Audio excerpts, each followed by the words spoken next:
giwacho ka ni obedo koda kibaji ni gibro bedo nade kod nyithindgi e kinde ma koro gibro bedo ka giloro mano tieka tok tieko somo e tam mar 2 mano mar somo mano ma higa ni nyaka jo bro bedo kali doni nondo mar gazet mano kango chopo kanyo gario ginuse nyaka sa mar moge bank kapile chingu tishudo mar weche tuke mano tuke mo pore mo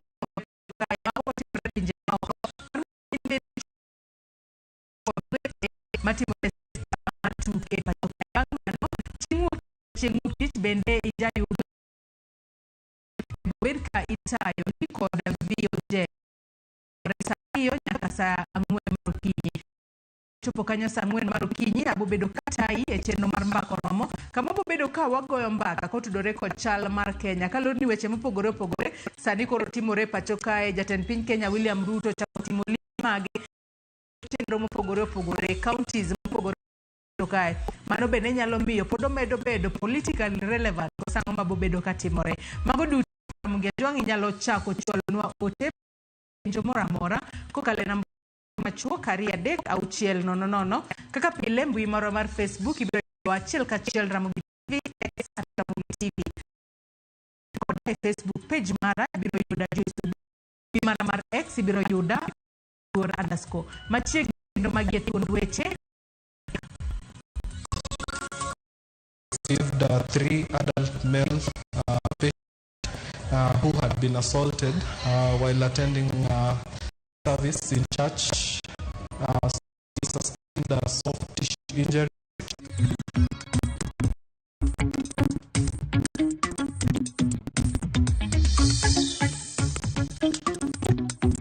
If there is one that is going to increase the cost of living in all aspects, it is to cost increase on the VAT on fuel. Wadai energy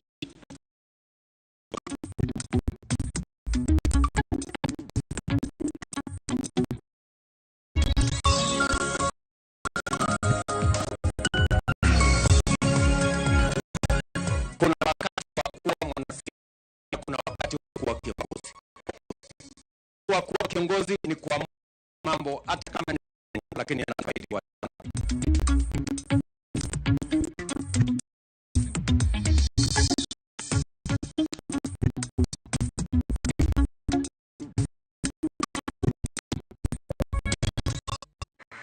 Nyakora Mugia Jwangi machiegni weche manyien okinyi makawuono. Pile makedo gi njore dhi nyime gi timo nonro ne achich moro ma odiochieng' manyo omonjo kanisa Deliverance gi pala mawe jadeko riwo koda ka jatend bila Makisi Central Isaac Kimwele kaka jafambo marwa Efi Nyakidilero ji ma oyudo hinyruok e monj makochno ochuole kar thieth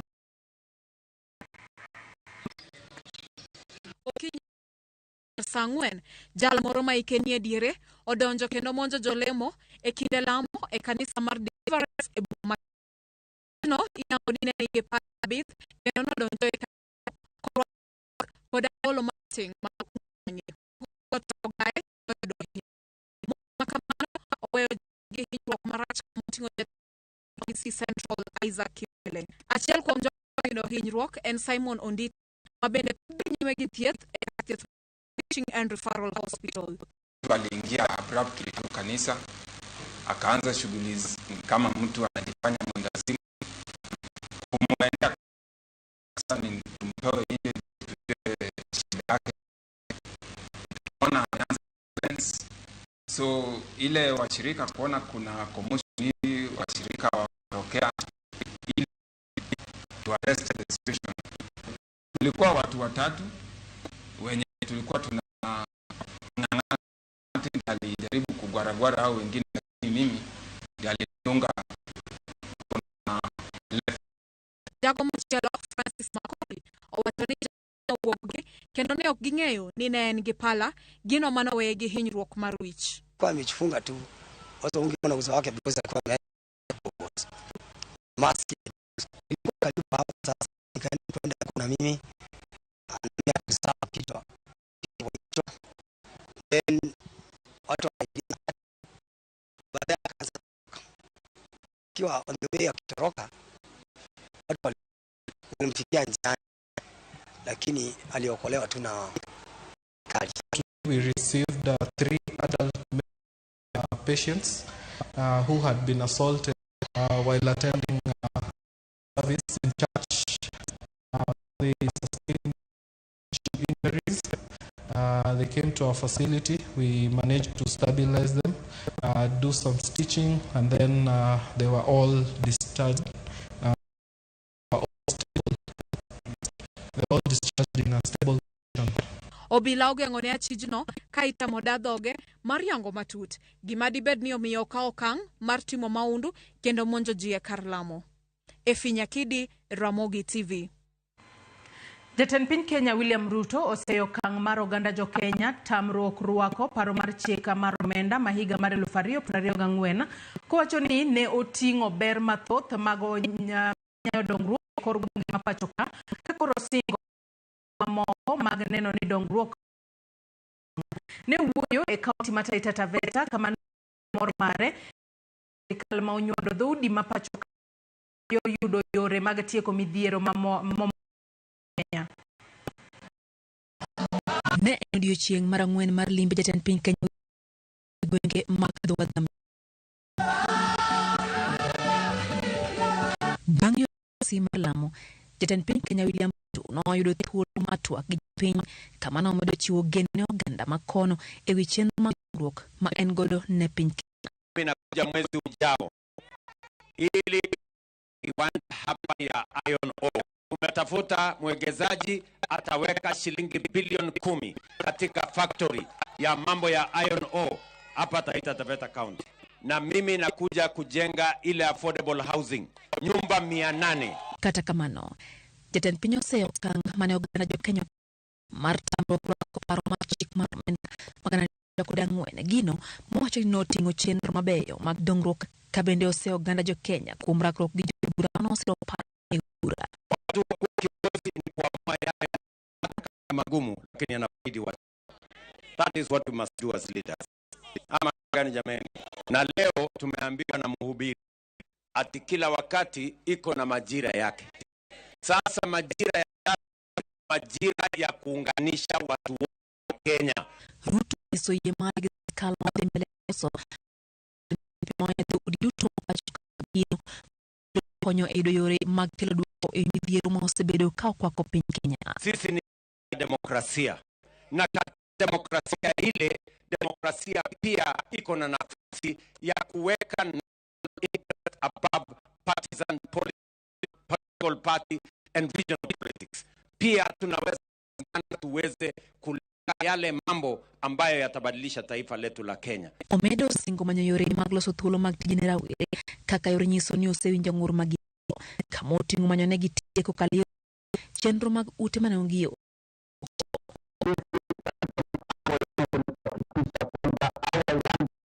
have an opportunity for gainful employment. Ndio tunaweka program ya housing, tunaweka program ya market, program ya digital jobs.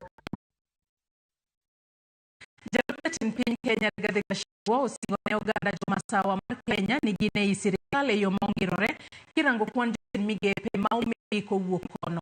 Gachagua ma oloso e gwenge mag Chango e kaunti ma Nyandarua osewacho ni temo seye ni poko singo gwenge kata masingo gwenge mag Mount Kenya. Gachagua miga mane sawa maorem ma okochopo kare.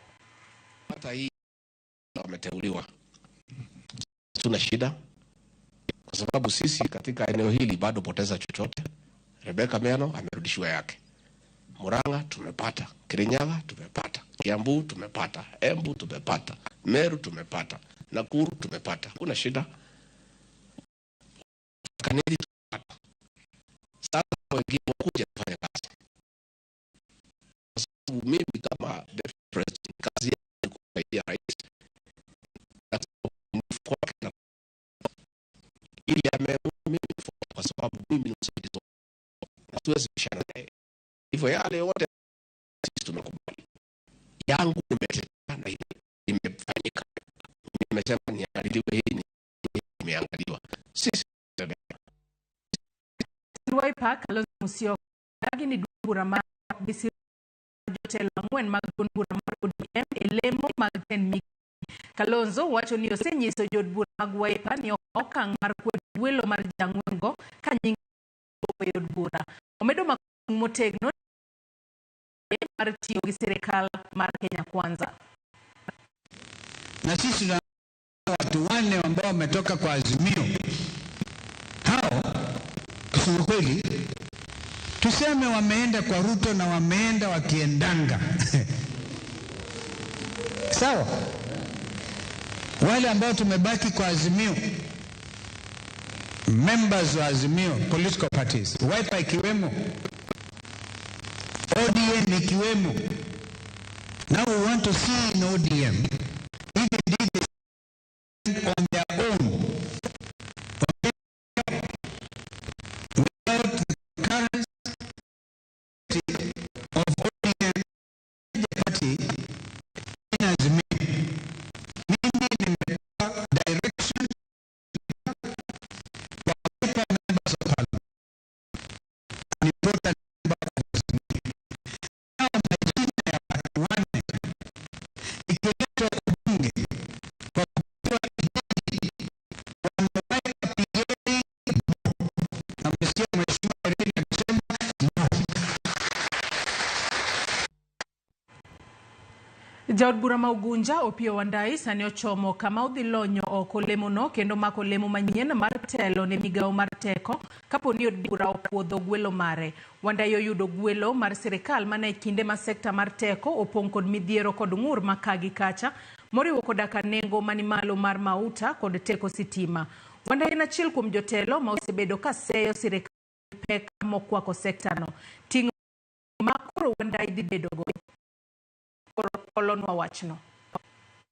Kaluwore ni kinde mokalo Wandayi ochung' motegno kendo kwedo keng usuru ne mo kod weche mag teko.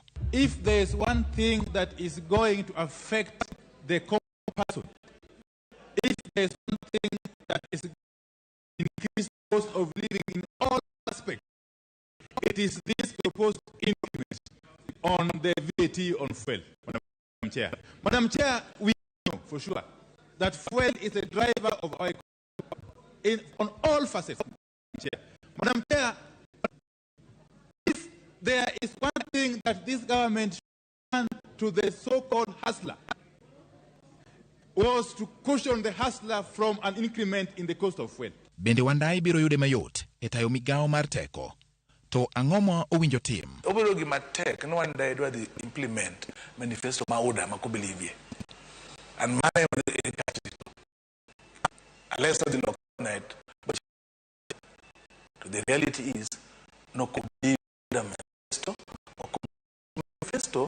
When you make policy in government become key, we must call the implement. Ekinde Kristo wala koni dhi bedo matek ne manifesto mokia kore. Victor Kuna menjalo nye weche mag teko lero ni nyaka ochak kod nono mise ma piny owacho osebedo katiyogo. Onge kumora mora e pinyni ma nyalo bedo gi economy ma nyalo survive ka ionge gi policies e weche mag energy. Gini osetamo ji mang'eny. To an gadier ni ka nyalo bedo sharp. Kopogore kod neno ni lal mag teko yudo masinde manyasani. Lal makinde ka kinde mag teko sitima pachoka. Wandayi bende nyaka ywa wiye kendo many kaka ikelo chudhi mong'ere kaka mosethiro sekta ting' ma owala koni ok yot. Onego ng'ini infrastructure wa mosebedo ka chalo oti aging infrastructure o modernize gi mondo stima kik bed ka lal sakasa. Wandayi as a person onyalo bedo gi gombo mar tiyo transform the energy sector, but you know energy sector tie cartels man already there sector one onge executive power and president. Mondo mi Wandayi succeed kaka en minister gi obed piny gi rais to ni step generating station ko through power nyako chop ir onge ni bali mobede nyaka okel git uniformity. Iwacho ni wadwa tiyo KenGen kaka base marwa. Ka KenGen uso wa tokens linga auchiel unit wanyalo wacho ni ka en independent power producers KenGen e mar public modongi te gin independent power producers. Independent power producers ye nyaka bed ni giuso token margi siling auchiel mar KenGen made even if it is 10%. Kod jood bura nyalo miye yot e tayo migaono. Jalony e weche mag telo luwo ni samoro jatend piny ok nyal chiko ne ite kaka jotelo mawuok e Kenya Kwanza, gima ok unalero ni koro nyaka lok moko kuom chike mondo teko kik bed mana lwet jatend migao kata ng'at achiel mondo ne Wandai yudo yot tayo sekta no. Maber gi parliament meloso chike meloso gik moko kanyo make sure ni no first of all ko support mondo sire lwedo mar ariyo ya siasa kendo ka sewa chien ka wano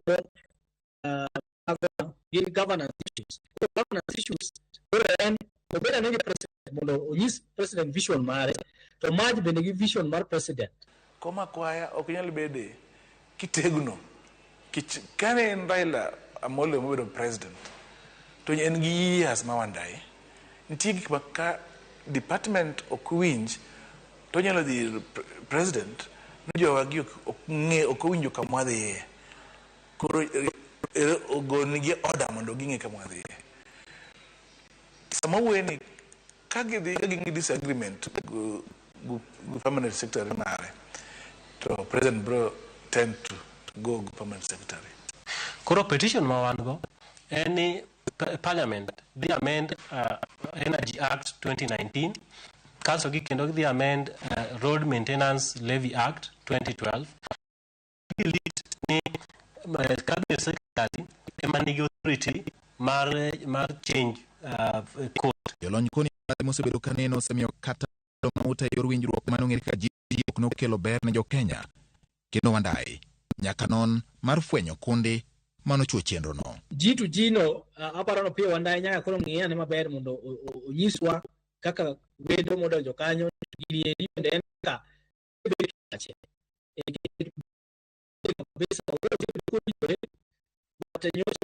road maintenance levy manyocha kotere malo gi siling 7 koro ong'eyane ni to road maintenance levy ni en gima onego bed adier sani kaka jopiny winjo matek.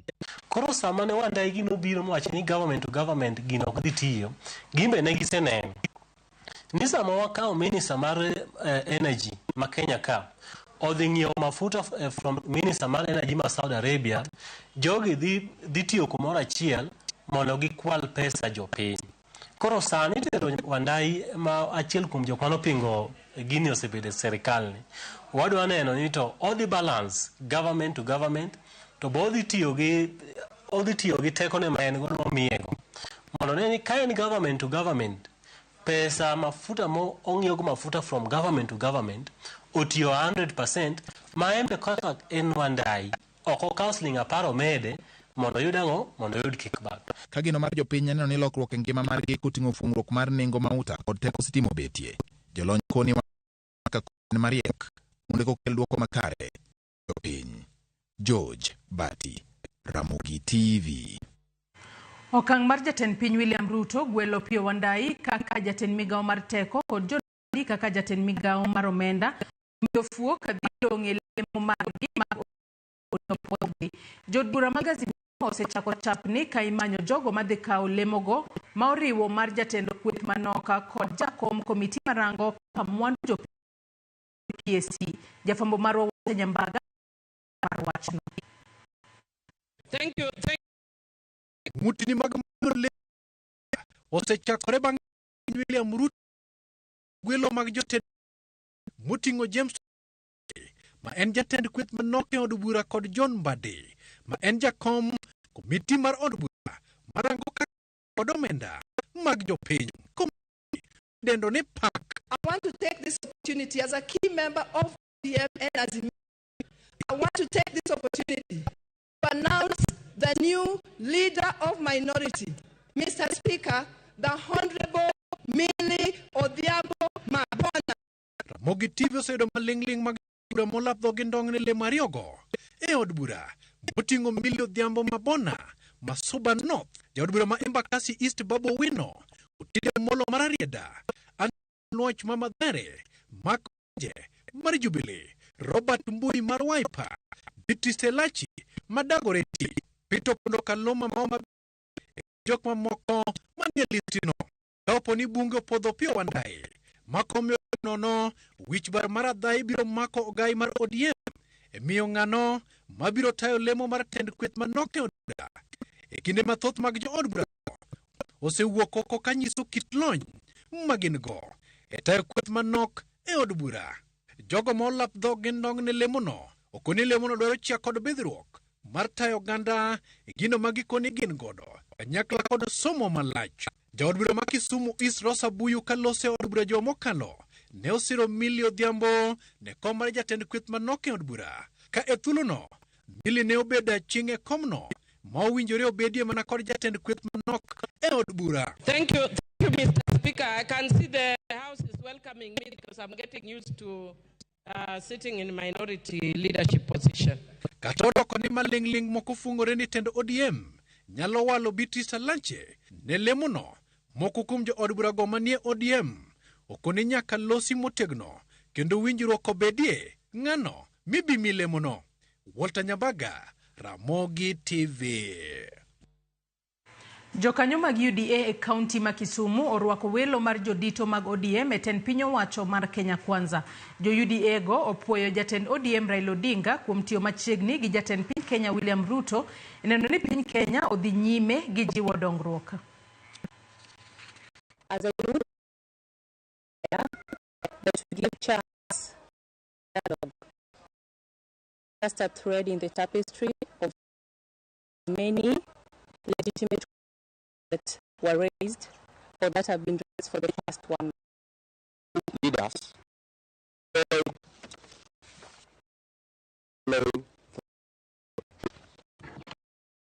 in Parliament will also note that the membership of their two political parties give them an absolute majority. It was therefore incumbent upon the two to come together to heal the country.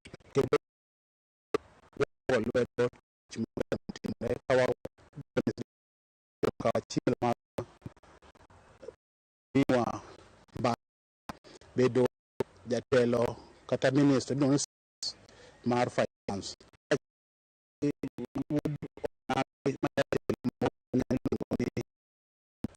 Opiyo Wandayi en pak gimor ahinya mawuok Kisumo ne sirikal kuom tich maber motimo. Temo chuogo duond bura manyien na siasa luongo ni Gen Z Party ogore Luanda bang' apis jandeka duond buche tamore nyingno. Apis jandeka buche oyango ni nyinge wala mag dwaro ndiko duond bura no gin mago manyaya kweda oyie mondo ti kodgi. Simon Maina nyo ochako chenro no wacho ni odhi chwalo ng'ur mare mar neno ni omiye thuolo mar ndiko. Wacho ni rawere manyo ng'ato mar thuolo mar bedo kod nyamburu margi siasa motelo ni yiero mahiga 2027. Structure. They built somewhere. If it is a movement, or it's an event like Neos, the Kwanza, they came together and they reasoned together. Yeah, they sit down and then they say the way. This, because you cannot the team of Kwanza is talking. It has its own demand.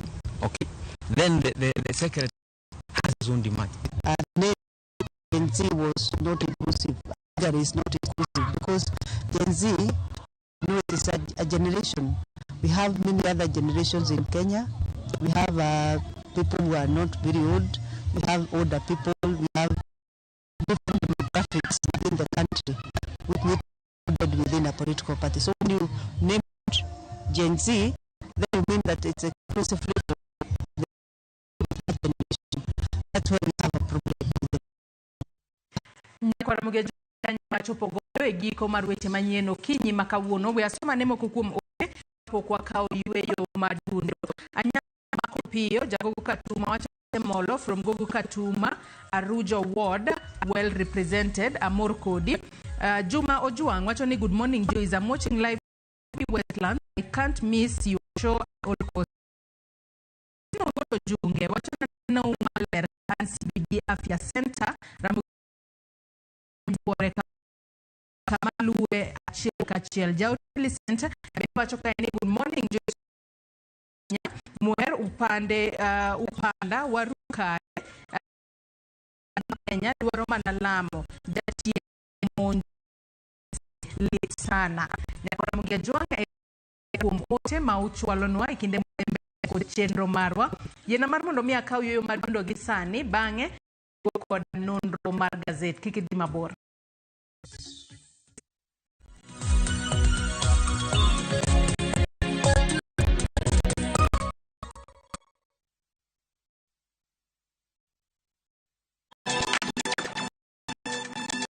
Dive into the world of Afrimax. Get ready for a whirlwind of color, flavor, and creativity on Fusasa. What density transforms second-hand sneakers into stunning works of art for your feet. That's what I'm talking about. And that's not all. Beatrice brings a bit of innovation to baking with her unique and irresistible taste of creativity. We call it baking with love. Baking isn't just a recipe. Nice. It's a passion-filled journey through flavors and ideas. It's so amazing. Tune to Afrimax, where African stories come alive on Viusasa.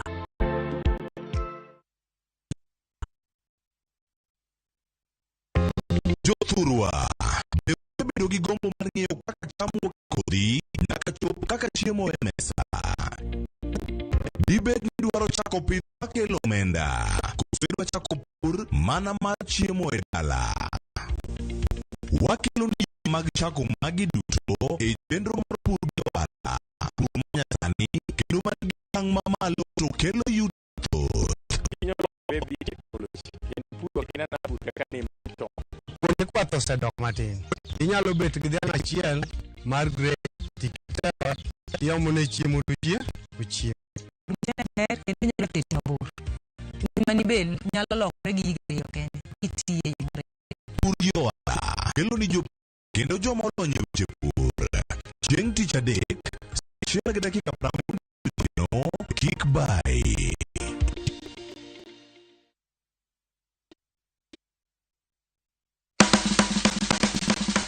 Mili mar dhogi ne wuodh kid chiemo mopogore.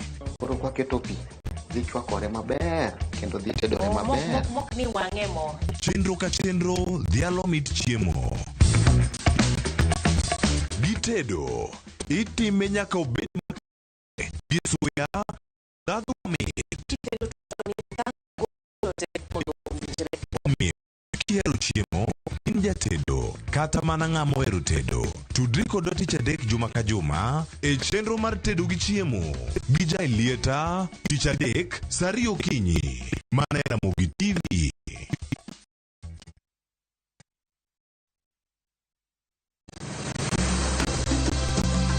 Nyakwar Ramogi bende ing'eyo nonro mar gweng'. Jakawine mano chako ya mulo. Kisumo en kama ne ji biro dwere kiate dogo ni Kisumo. Kata mana kaka ne ochakore. No kaka ne Ramogi. Gariyo kata chariyo Vincent Chiegni chenro mar donge wakelo wakelo ni chenro mar ni kendo miler nyinge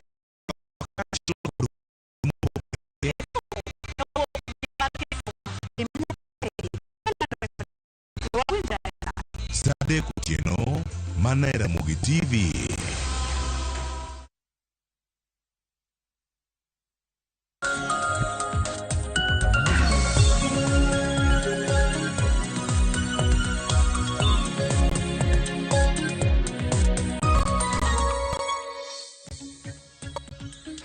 Nyakora Mugiajuanga nyisi di banga yo mago bedo duogo kod nonro mar gazet kunyi makauno.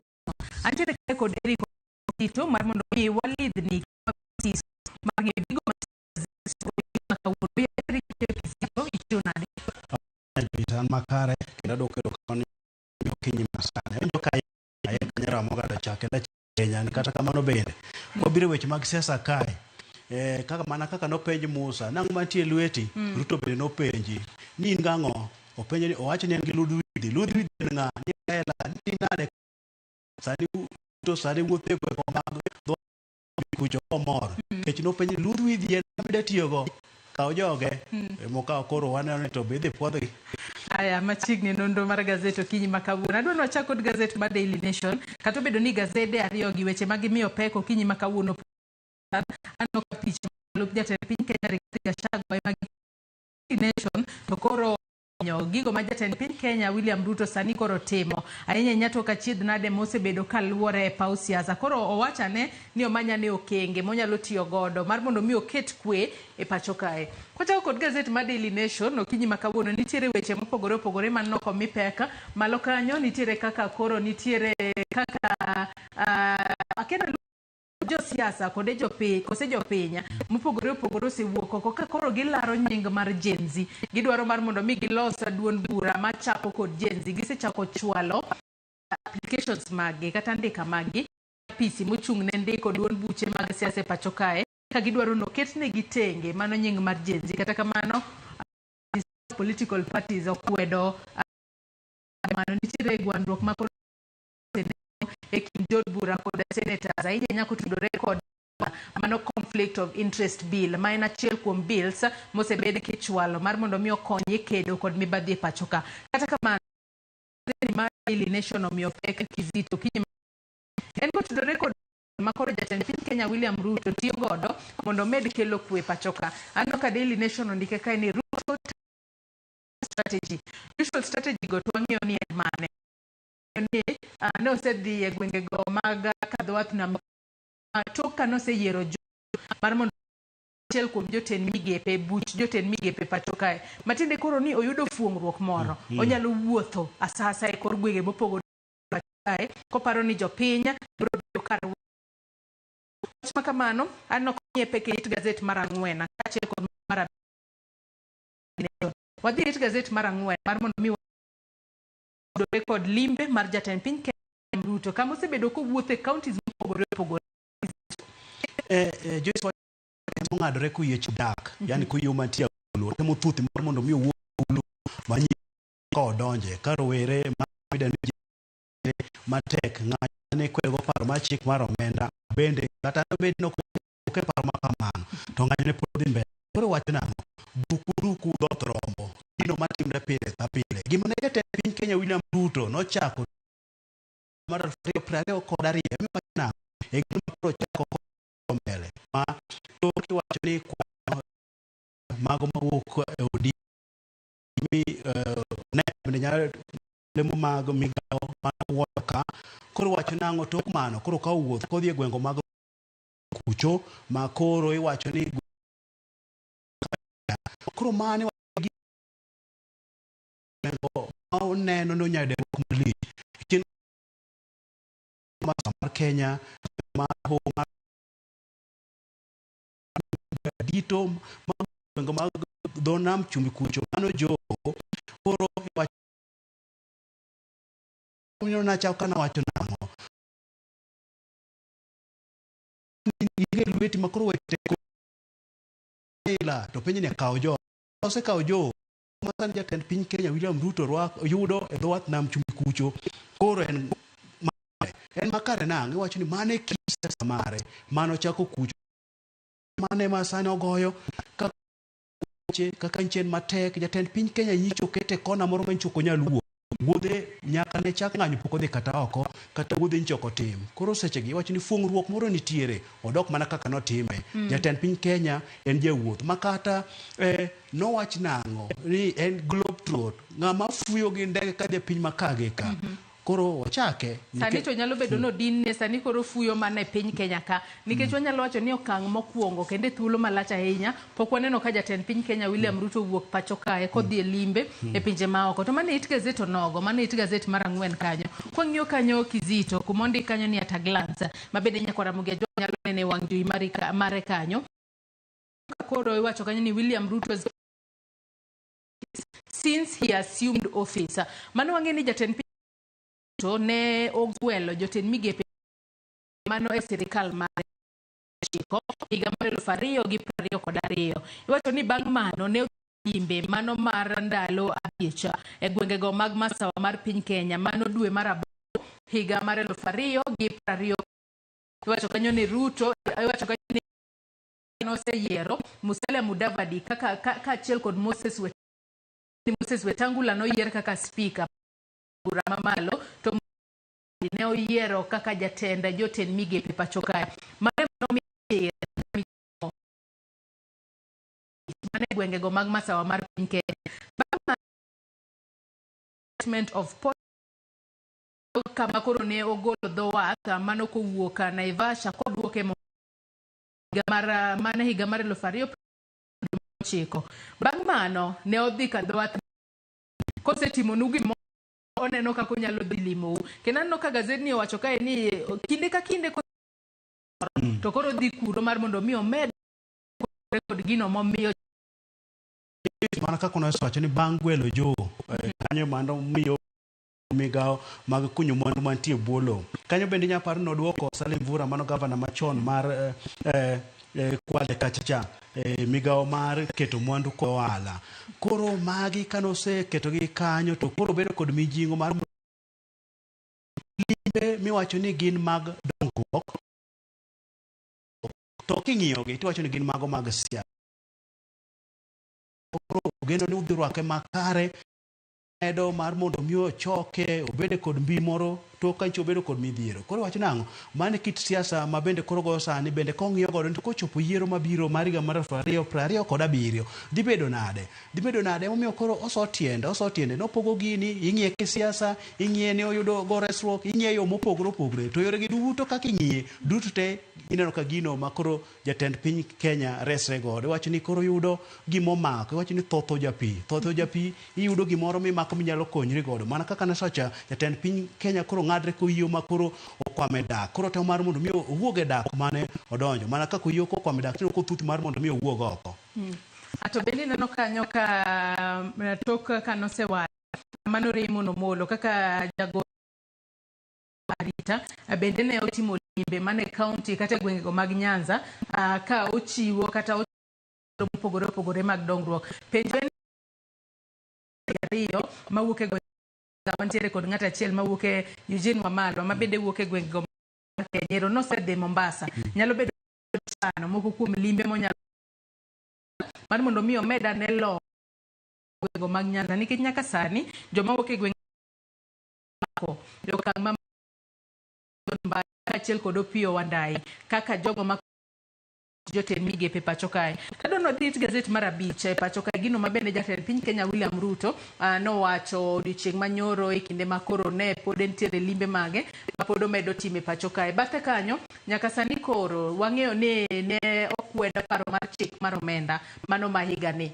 Nyaka sani koro jatend piny Kenya William Ruto wacho ni onge project moro amora mibobed ka itimo ka luwore kod kaka nosethich oko kata ne osewit oko paro mar chik omenda ma higa ni. Wacho ni sirikal nyaka sani ok bi bedo ka sidho project moro amora ko tudore kod kaka finance bill mano mar higa mar 2024 ne ogore Luanda. Magi duto jatend piny Kenya William Ruto ne owacho odiochieng' e limbe mare mane county mar Taita Taveta e kinde mane entiere mar St. Peter's Anglican Church mayudore bura Mwatate sub county mano odiochieng' manyoro Kizito ka bende wacho ni budget mano mar finance bill nentiere kod mopogore to koro jopiny nosekwede. No kono jo Kenya ni mar mondo mi koro ji dhi dak mana kaka eno nokwed paro mar chik mar omenda ma koro mi gindus omenda ni gigur wiye weche mag koro kaka medo ndusa koro wacho na dhi chako dongruok koro nyiso jo Kenya kamano nikech dang' be ni dhi chak moko manyien to dhi dwaro omenda to omenda ni bende koro choke mano kelo wach kacha no ng'anyo ka giwacho nang'o gino biro mapek koro nyiso jo Kenya ni odhi dongruok manyien midhi chaki koro kanyo makia ni moko mano osechakga machon kagi to koro idhi tiegi gito onego bed ni koro idhi tiegi nikech gin mago mane osekawo omenda kendo nosechamo omenda mar japiny. Koro mano e gik mwadhi dak godo sani nikech jatend piny Kenya bende nosenyiso ni wapuonjre dak kaluwore kod nweng'o marwa. Koro mane kama wachomo kaluwore ka koro jatend piny Kenya neno wachni. Adwa nwadog nyaka it gazet mar ariyo, mano mar gazet ni ma Daily Nation okinyi ma kawuono. Wang'e ni nitiere obila mane owuok e pacho kae ka gidhi konyo pinyno mar Haiti e nyayo kwe kata e kelo kwe pinyno mar Haiti. Nyaka sani koro wang'e ni nitiere obila mago maderoma mathoth. Wang'e ni nitiere tielo mokwongo manosedhi, tielo mar ariyo manosedhi. Nyaka sani koro iwacho ni odiochieng' ne gibedo kod rakruok ahinya to kod jonjore mago ma iluongo kae ni Mawozo Gang mane obila ma piny Kenya kae nobedo godo kod rakruok mar magina e pinyno mano mar Haiti. Kaluwore koda jago makoro ma otelo ne kweth Kenya makoro ni chenro kata mission mar kelo kwe pinyno mar Haiti mano Godfrey Otunge nyaka sani koro wacho ni ne gitemo matek ba girakore koda kweth manitiere wang' apaya moro ma ni kanye kuma koro ne gitiyo godo mondo gine kaka ginyalo medo yudo mago gige lwenye makoro gisebedo ka gikelo godo tulo e pinyno mar Haiti. Kizito ni Joyce koro wacho ni obila gi norakre kanyo ma oreso boma mar Gautho miwacho ni entiere tong' mar Dominican mano kama ne koro jonjore mago ma iluongo ni Mawozo maromo 400 kanyo ne odhi momako ma bende wacho ni ne giketo ohinga e wang' apaya makoro ji nok nyakadho kata obila nok nyakadho mar mondo odhi orakre kodgi kucho. Wacho nang'o en boma ma gitiyo go ka gikelo gig lweny ma gisebedo godo ka gitiyo godo kata ka girocho godo kwe pinyno. Wang'eyo ni piny mar Kenya gi osetero obila maromo 400 kaso bang'e ne 200 kanyo. Koro wacho ni obila mar Kenya gi ka tiyo kisiro gi kod UN kacha ne orakre kod jonjore gi ma koro nokawo boma ma kamano ma jonjore gi osebedo komako kanyo koro en tich makare gimed mana tiyo nikech notero obila mar Kenya e bor riwruok kanyo mar mondo mi gidhi gikel kwe piny ma kwe oserochore mano Haiti piny Kariban. Koro wakwayo negi mana makare tich maber mar mondo mi gikel kwe pinyno. Nyaka sani no kondi kanyo ni nitiere kwan mago bila mago maderom 369 mago mag piny Kenya mano sewuok e pacho kae ka gidhi konye kelo kwe pinyno mar Haiti kendo nyaka sani koro dong' obila 600 ma igeno ni biro bedo ka riwore kod jowetegi 396 ma nyaka sani osebedo ka nitiere pinyno mar Haiti ka gikonyo e kelo kwe pinyno mar Haiti. Pod wamedo kwayo negi hawe maber kaluri ni ma en tich matek ahinya kata en ting' mapeka ma gintiere godo maneno ni giketo kwe pinyno mar Haiti. Gintiere battlefield e battlefield Kizito wang'e ni gimoro amora nyalo timore. Inyalo wuok kuro kingima, inyalo wuok kuro kitho kata kamano gin moko kuom thuondi makoro wuok e pacho kae ka gidhi konyo e kelo kwe pinyno mar Haiti. It gazet mar 3 kanyo Kizito bende nitiere wach moro ma omako wang'a mano kotudore kod ng'eto mar koro nogol kod duol mochung' ne lope e pacho kae mano National Lands Commission mano kotudore kod laro kieo mano mar boma ma Mutito Andei kachiel kod Makinon Road Towns kama bende koro iwacho ni nyaka sani kalure ni koro setiek gwandruok mar makamano mago jodaka mago ma Mutito Andei kachiel kod mago maga Makinon Road Towns sani koro gibibedo ka gichulo usuru nyadiriyo kalure ni giko ne to koro noseyangi ni mane to mane manitiere kaunti mane kata jogo mohala e alura makono ne giywaka ni ang'o momiyo ijugo wanyadiriyo kwani wantiere kaunti mane wanyalo wacho ni nyaka sani koro giyudo fuong'ruok ka koro keo kata tonga gikone to koro gikone makoro seyangi Ndei to koro nitiere kaunti mano ma iwacho kanyo ni Mtito Andei Mama Chakos to Makweni to Makinon nitiere kaunti Mama Chakos Kizito Makwale ma wach makoro iwacho kanyo ni jagono mane kedo ratiro mar oganda Okia Mtata makoro sani en seneta Mabusia notero wach ni do ka koro jo piny maromo 173 ne ywak ni ing'ado gi usuru nyadiriyo koro nodhi negi e do kanyo ma koro do kanyo nodhi moyango ni koro sani koro yudre kaunti ma Kwale ka koro Mtitande to yudre makwini kanyoe ni kok giyudre Taita Taveta kaka Taita Taveta ne okete kanyoe. Koro wacho ni kaka osewach ni biro dhi e do maka do osesidho wach makamano to koro jogi ok bong'ad diriyo kendo kako yang kuonde moyang ni gwenge ntiere ema gidhi bedo. Koro ma wach mosekelo rochruok kanyo piny ywak ijuogo gi diriyo ijuogi ka tijuogi ka koro japiny onge kuma so iwiye koro otimana kod chik moyang ni gweng kanye wach makamba eno neno ywaruok mane nitie kaunti ma Kisii kod Nyamira mano bwang'e ni biro tiek e yo makare. Haya, manen gino makare ahinya kaloni en fungruok maduong' ahinya nyato ne jodaka e gwengego kata alwora makona. Adwa dhi it gazet mar 6 kalure ni it gazet mar 6 kanyo bende na achiel kuom gigo mane gazet ni mar Daily Nation omenyo odiochieng' ma kawuono ywaruok mosebedo e kind od bura mamalo kod od bura mar Senate ahinya kotudore kod conflict of interest bill.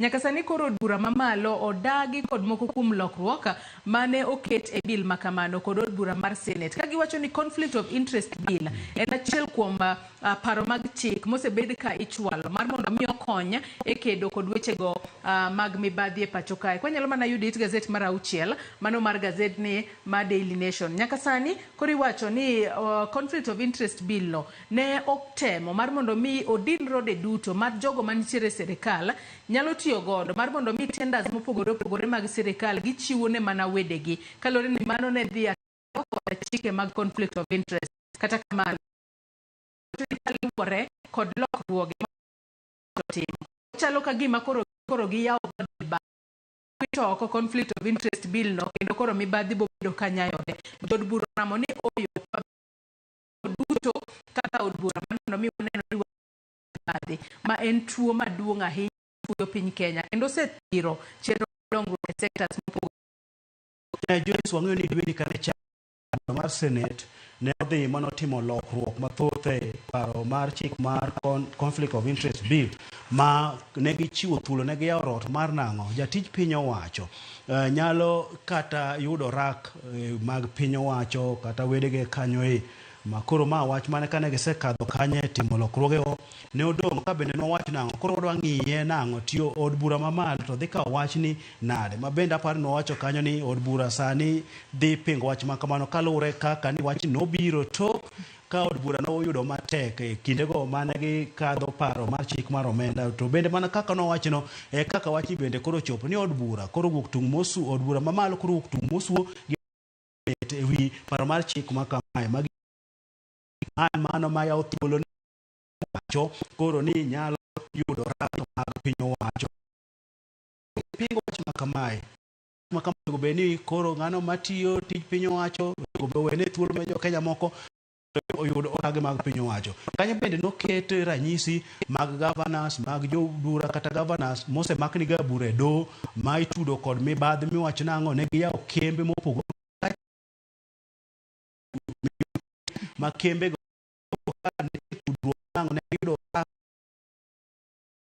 koro ma wach maber mondo mi otem rwak godo oket godo gi mibadhi momako pacho kae.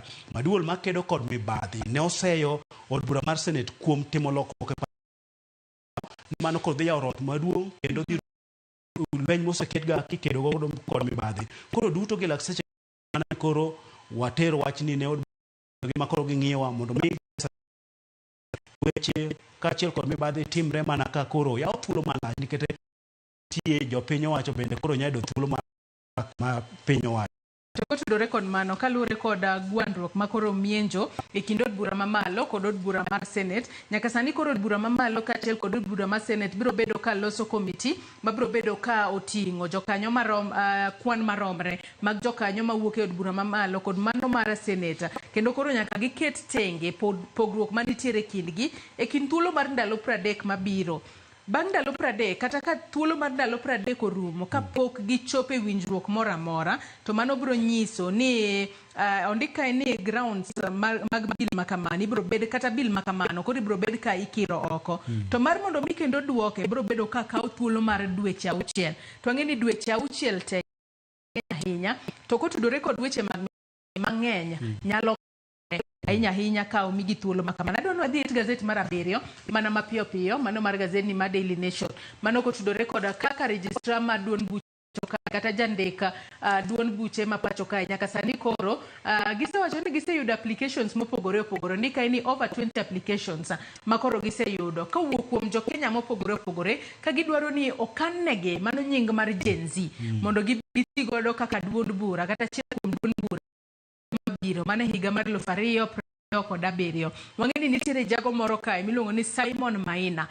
Maina osechwalo nyinge 10 ma ochano tiyo godo kaka duond bura mano motelo ne yiero. Kata kamano register mochung' ne duond buche pacho ka wacho ni oyo Gen Z no kende mag dhoudi kata akweda mag oganda kaluwore ni wede matindo to joma jandiko pacho ka bende koro tamre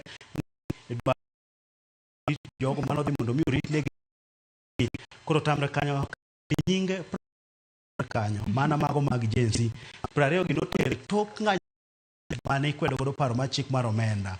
Ne gineno ni gichiro gimbi nobiro kod yamo mapek makoro ne wacho ni gini karo nya bedo duondo koro kanyo 20 musete bende kaka wacho no Simon apar kuom ma odwani mando mi oketnegi mano Gen Z movement, Gen Z national movement, Alliance, Gen Z People's Movement kanyo.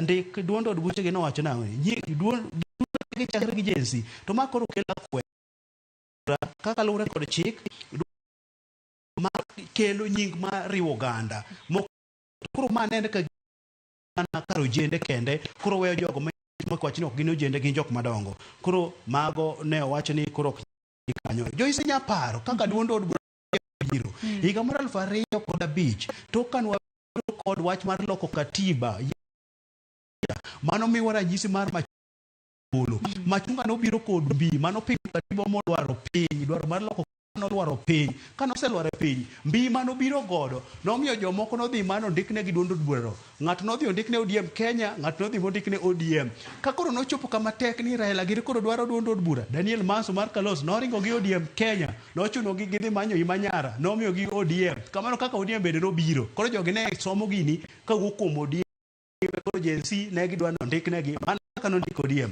koro dwaro duond bura mar oganda kweda. Aya piny kanyo be naneno ka nitiere wach moro manyalo mako wang' jopiny mano kotudore kod weche mosebedo ka liekore ni paw ndeke mano mar Jomo Kenyatta International Airport idwaro wanyalo wacho ni idwaro kodesa kod kambi moro ma ok mar piny owacho red flags in the Adani JKIA deal Mira Auditors 2018 concerns. Kata kamano iwacho ni kaluwore kod winjruok mano bedo iwacho kae ni Kenya Airports Authority nyaka sani koro giseyango ni negiyudo wanyalo wacho ni proposal kowuok kuom Adani Airports Holding Limited mano ka ebwo Public Private Partnership Act mano mar higa mar 2021 kama kambi mano mar Adani ne chano mar keto mwandu kata ne chano mar invest mano a new passenger terminal building second runway ka achiel kod loso kata gundho paw ndeke mar JKIA. Wang'eni magi gin achiel kuom gigo mag Gen Z kinde mokalo chien ne giwuok ka koro usi paw ndeke mar chenro mar manyo jogo manyalo keto mwandu e paw ndeke mar JKIA mana mapiyo kwa tieko Joyce mano landra e jani paw ndeke usi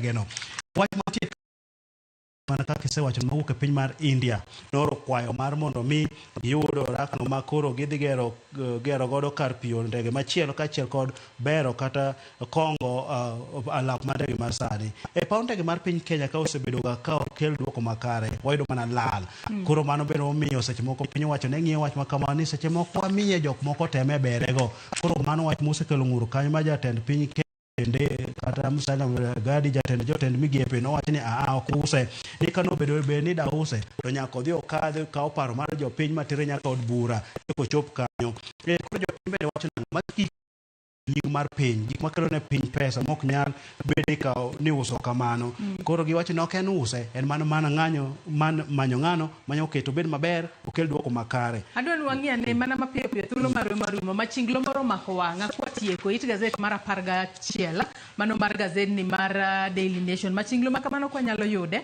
mar mondo mi Nyakwara Mugi Ajwang bende onenane. Machinglo makamano king'iye Kizito ng'ama nitiere ma oidho malo kanyo ma ochalo ni ene mosebedo kolocho kinde ka kinde nikech wang'eyo ni kumo idhone en kuma jolocha mirwako ne gi midila. Wang'eyo law morwako wani en ng'a to midila ma oseketne e ng'ute bende Nyakwara Mugi Ajwang nyalo pong'o gi wiye. Kwang'iyo kanyo midila mokwongo mano ketne higa mar 1997 nyaka 2002 gi midila duto gi midila mirwako ne sani marwako ne midila no Kizito te imbi nyalo pong'o gi wiye. Nokaore kokete pache kokete kaka jaloch kamwang'eyo ni jong'wech ma pacho ka koseloyo tidhogi ng'ama bet gi malo e namba 1 ng'ama bet bathe koni namba 2 kod namba 3 ten kuro bet namba 1 kano chakri higa mar 1997 kwadhi nyaka higa mar 2002 nwang'eyo Odinga mane tie duond od bura mar Tinga gweno mono obedo jagoro maduong' mar KANU donge Tinga noduogo nyono gweno magigole kane gidonje na kanyo magibedo gi Kibaki to kanyo Raila bende obedo kod lek mar dwaro tend piny Kenya higa mar 2000 kod yiero nokodhi makare obedo mbele modhuro to weche dogo rochore higa mar 2008 nyaka 2010 dong ne gidhi giriwore kan barwa bar nusu mkeka bende odwano miye full kanyo norwakne midila no kanyo kano chopo 2017 mana ma 18 kanyo weche nodhi kanyo mane ne gimosore orwakne midila kanyo mateka Joyce man kaka na wacho no rulo weche koro rochri ni kae kata wuotho ni ng'anyo ere luth mitingo kaka nopenj Musa luth widhi mano kono tingo ni maneno no neno Raila kango kawo joge no ko kwe moro biro chorwako ne midila midila ne sani en government wang'eni wasebedo kanyo kod maja of National Unity Handshake sani koro en broad based government. Kizito erokamano ahinya kuom kawo thuolo mar okinyi ma kawuono mar mondo mi bi wanon ne Nyakwara Mugi Ajwang gazet mori Daily Nation the Standard de wang'isi ni oketo option kabe nyaka sani lure kod kaka yor skula nyithindo matero inyalo gin bende ginyalo riwore e ng'anyo mosebedo mag kwedo sirikal kata telo mar jatend piny Kenya William Ruto. Mago duto inyalo nyiewo mar mondo mi bed piny isoma e yo makare. Yiena mar mondo mi bang' Cleophas Oluoch biro bedo katai roma weche mag tu mana kete e Ramogi TV.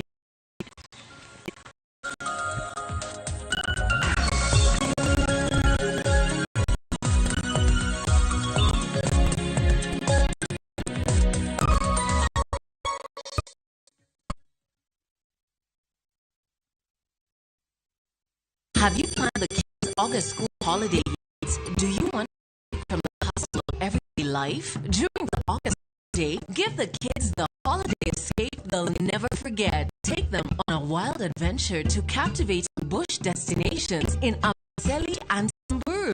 Take up to joining with wildlife encounters and game drives, afternoons spent learning about fascinating cultures, and evenings under the star-studded skies as you relax and bond around the campfire. Book now and pay installments through View Travel's Lipa Pole Pole payment plan. Make this August holiday unforgettable. Book your 3-day family adventure to Amboseli for 32,500 Kenya shillings and Samburu from 30,000 Kenya shillings now. Visit viewtravel.com or call us on 0703-254-254 and book your ultimate August holiday now. View Travel. Dream. Explore. Discover. Yo sister. Niaje bro? How is your search going? Umepata mtu bado? Bado sijapata mtu. Sasa wacha nikuambie wale una-avoid. Arsenal. Enda na simu kwa tuka. Ocha. Ni baya. They will promise you. What a promise. I will do this. I will give you the earth. Dial *811 *280# to get one over promise. Kilir machiel maber ne gi kit telo mane ma ginyiso generations mabiro. Sami okay, ineno kiyanyo madwe mbui gidonje. Kenya waber kabisa. Piny moko kawa wanto iko kanyo to shell. Joma ne nigi lony ka nochako timo gini kendo. Classification moka. Oyo. Oseyiero jotelo. Kaya team cha.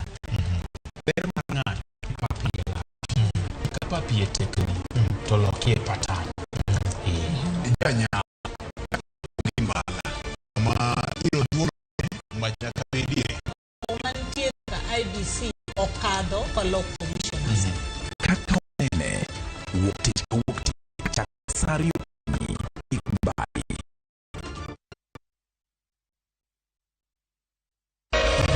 Ramogi. Regulation occurred through gimiluongo ni public participation.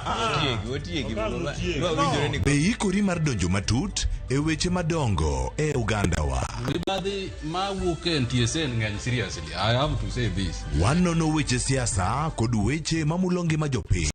Gigo nyaka nikech japur ni obro puro kande ni otere kanye. Buch jopiny en kama wamiyo pek paro kachiel kod nonro ma intiere godo. Wan gi chike mabeyo matayo gigi wadute. Obiamo wacha every time ka ng'ato dwaro to waloko chike. Nyinga Trevor Umbija jande panga jo nyaka deno Umbija taya nyakwar guo cha pesa. Derek Sade Kutieno, Manera Mogi TV.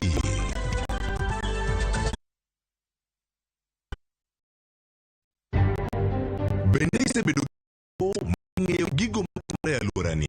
Sama gari ofundo mang'eny koyudo hinyruok to insurance temo hepo. Obedi chenro mag sirkal, obedi masira mayudo ji kati. Nonro maulo ratichi. Somo kende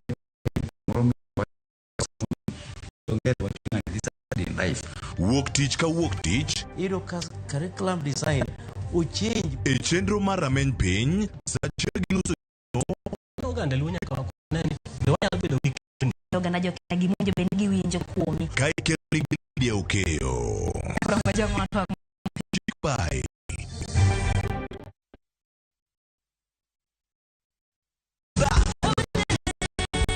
Beikori mar chako e piny mar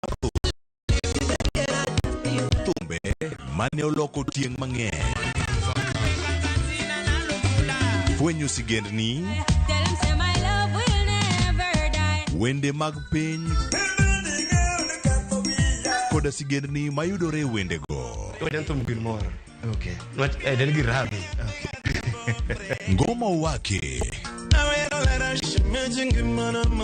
en kama gik mane otimore chon kod matimore sani chopo e winjruok maber chuth.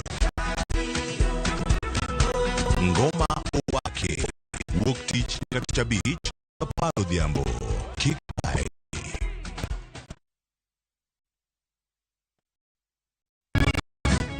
Miyo makwedo paro ma ok kare kendo kiawa kuom puonj koda timbe machon. Abwachonu adiera man go. Ng'at ma chunye tek to chung' motegno.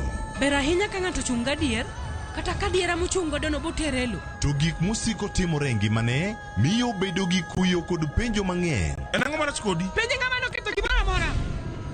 Gik mane osebedo kopandi koro fwenyore ayanga. Odiochieng' ma kawuono riana biro nyiso Sarabjit gimoro amora. Hera mane en go kuom joode miyo temo umogi gi yore te. Asayo ni kik utim kamae. Kata ka onenore ojaketho. Mak mana ni an abiro timo gimoro amora manyalo mondo aler nyinga. Ma en sigand hera. Onge ng'ata ng'ata piny kae manyalo chalo gi Sarabjit. Wan watugoga, wanyieroga, to bende wan wadhaoga. Choti Sardani. Wuok tich nyaka ngeso saa 2:15 otieno. Manera Mogi TV.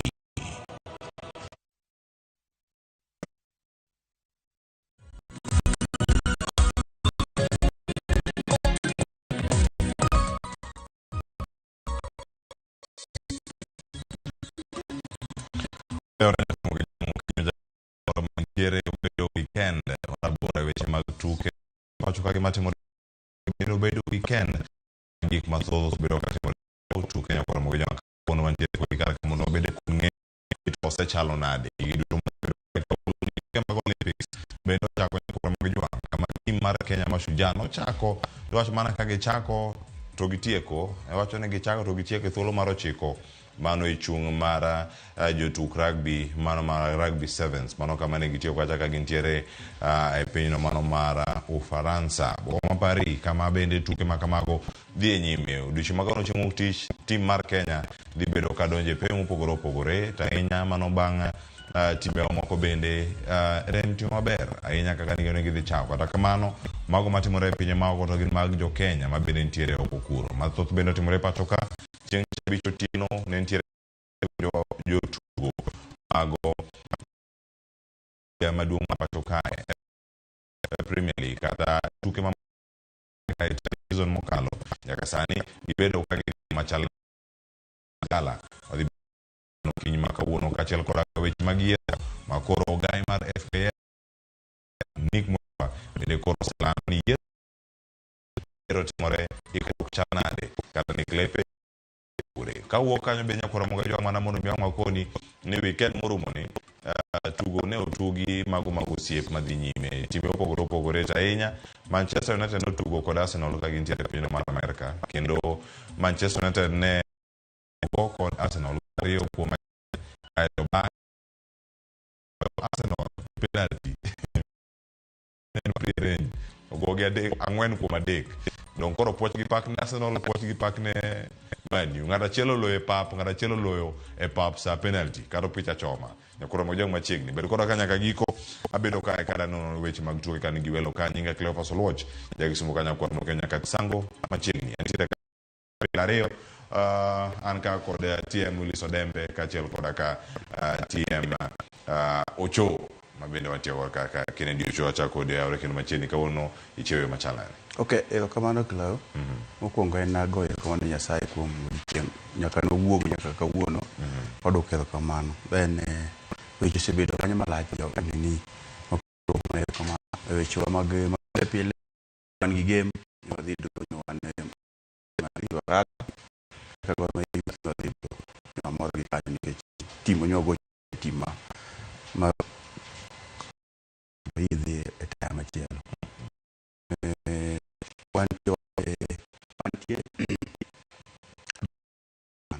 And gima wacho pile ni kosebiro kata wacho weche tuke to gima duong' wacho ni timo kuma dhi mbele ok wanyalo wacho baba nyosa amua to kineno ko baba wa otimo kaka ok owinjore to wany babu mondo tim maber mondo lo bang'e mani manyalo weyo. Erokamano ahinya wano Kennedy Ocho TM erokamano kuom bedo koda kar kae timo Dembe erokamano Nyakileo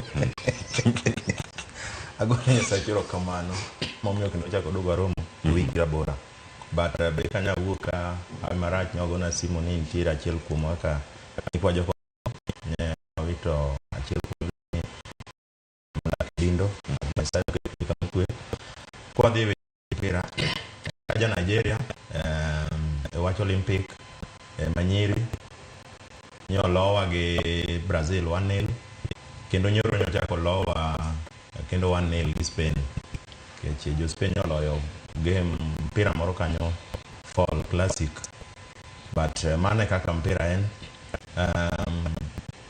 Sunday nyoro be Injili kalo nyaneno jawer moro iluongo ni Michael Owuor ma okonen but Nyasaye omiye mich moro kanyo mar wer kendo nyaneno mana weche kaka onyalo loso gigi nyaka ona mane ang'e Nyasaye timono ang'e nyalo tudra kode mar ng'weyamo but Nyasaye oneno korito maber kendo nyoro be nyawan gi game moko iluongo ni best of the best nyawan Lang'ata Complex Kajojeshi kaka wan assistant coach mar Kurundeng Original nyawago games ariyo mwadonje Saints nyawaloyo team moro iluongo ni Rooftop nyawaro 5-0 wachako dongo wago chini ya miti nyawadhi nil semi koro next weekend Arwaki Complex Lang'ata Complex wagi wago jogi Ulinzi Legend the final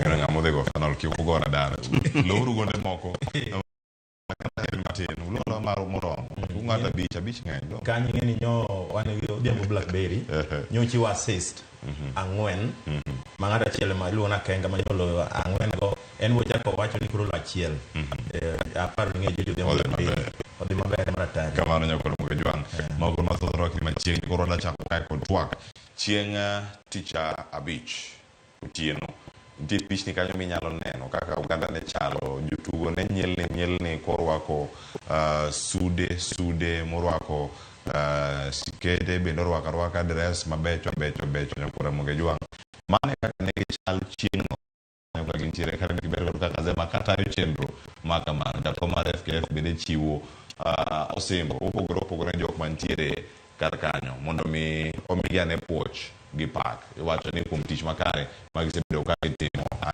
season chaki makoro season orumo iwacho ni dialo jotugo ma opogore mano tiere kar kanyo koro moge jwang pichni mabedo ka dialo jotugo kata nyiri bende mano ka iwacho ni sama gitiere kar kae jatugo mar mano Benson Omala oyudo kanyo golden boot omiya kanyo kod jotend migepe ma bende jatend migawo masani nitiere kende matiyo en moting'o nyaka migawo mar tugo sani migepe te en momako mano Musalia Mudavadi kind jotugo mamoko ma bende nitiere kar kanyo Austin Odhiambo no kanyo bende mano jatugo masulwe ma bende nitiere ka mano Lydia Koth ma bende oyudo mana mich mare kanyo kaka jatugo masulwe ahinya mano MVP korka joma nyiri aya mano koro MVP joma chuo mano Austin Odhiambo mano magocho ne Kogalo anga winja ne kaka nowuoyo bang' yudo mich machalo kamano bende mana chieng' tich abich ne kwenda ni kode kar kanyo en gi lek mane nyaka sani nyakora moge jwang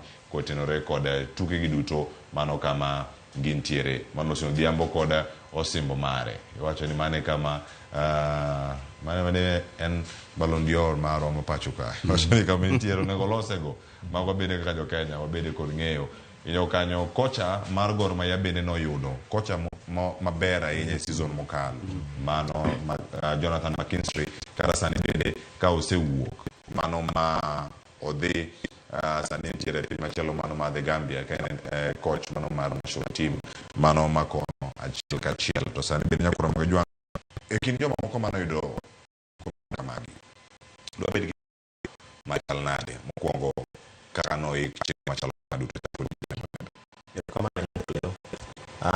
gi pacha ka mpangilio ma higani nyaneno koko dhi marach nitiere kaka nyo aparo nitiere kaka chairman masani president labdo odwa weyo weche mondo bed mabeyo mondo kik nyinge kethre nyaneno kopange maber ok naneno gima but en man nitiere category ma nyaparo nego beni kendo gichaki medo kanyo aparo ni maybe sponsorship gi pesa manye nitiere nikech nyo aparo korka nyiri kone nyagi medo korka chuo kontone aparo gi ngado nikech nokaneno defender nyoka neno lakini goalkeeper chire koro so far so good nokaneno kod maracha ahinya but gima nyalo wacho ni kapo ni wadhi mbele puntiere categories moko monego beni kata the most team mago nego beni wake na paro ni kaber bende to alani alo dhi mbele to wanyalo poge ndo joma chuo obed joma chuo joma nyiri bende obed joma nyiri kako neno kwa time ka okukuta aparo ni riwo manyoriwe no emomino koro miyo awards moko gicha gipogo aparo ni kaber to nitiere sponsorship morega miyo kacha women and men koro kapo ni wanyalo loche going forward mondo mi joma nyiri bende waketi mana no FIFA bende ka nitiere moro moriwre ma jakoro mar but nyalo ka piny ka nitiere pogi mondo mi nyiri ber to ken maber jogo ken but so far nyalo ka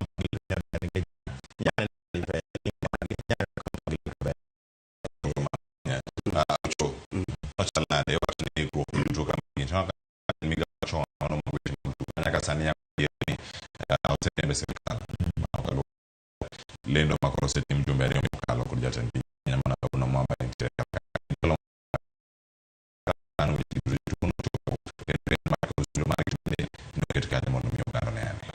Kamano kile aparo ni nyo ago kamano ne federation kum chako timo lakini I expect mondo gitim maber nikech ingeni opira watu wapele pele opira en multi-billionaire business masi mo kama yote incorporates mane kwa la timo kwa kapesa kwa hiyo kwa kaka nyo team asa pumi midfield alka di makiko kwa timu dominant kaka koro kwa mayo dominant kana to nyaka ka ogigite then koro kusikodo mo ka game sponsors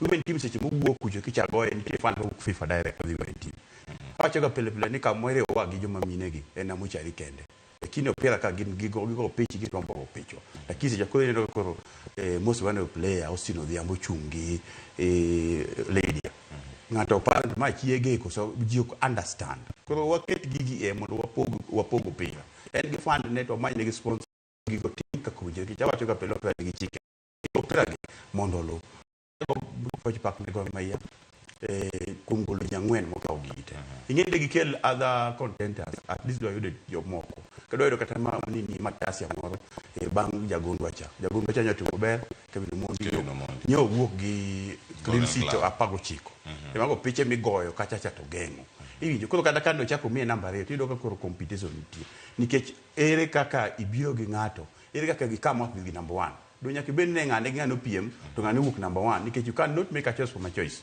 nyaka ben gi choices come up with a choice jo kunya ki ma number 1 ma number 2 then koro ngato ngeyo no ke ngani oloya gi 19 ana number gi 17 but next season an ko dada go 20 ko yudo ka ko en gima sani Premier League makenyo sili malo ose kanyaga ji oedo ke chin kaka federation ka gik moko oket mpango biyo mondo kada ko ang'iyo pacha cha to oket inclusive en ke ka yudo tim ka ko waka gogini ko won ge ga maka ngini nyalo gocho maber to tigi ma support ga imetim sa ma support ga nano igo assist no kicha kikao league tido ke medo bonga points lakini ko kikao ine na kamano koro mane gi maneno ni no ber lakini winjo ber maber moloka ai penjo kanyo ka Austin Odhiambo ogo picha kacha ka entiere kod Lydia Koth gi jotugo gi teko so kanda ngakoso ngato wadgi mano poko yangi kono to ka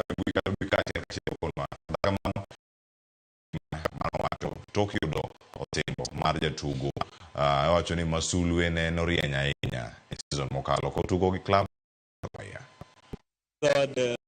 it's a motivation to because it shows that I've been doing great work and I'm so thankful to anyone who supported me to get this award. I just dedicate it to my mom because it's the one who motivated me to play football, and I wish she could be here today, but unfortunately it was in an accident. I hope she will be fine now.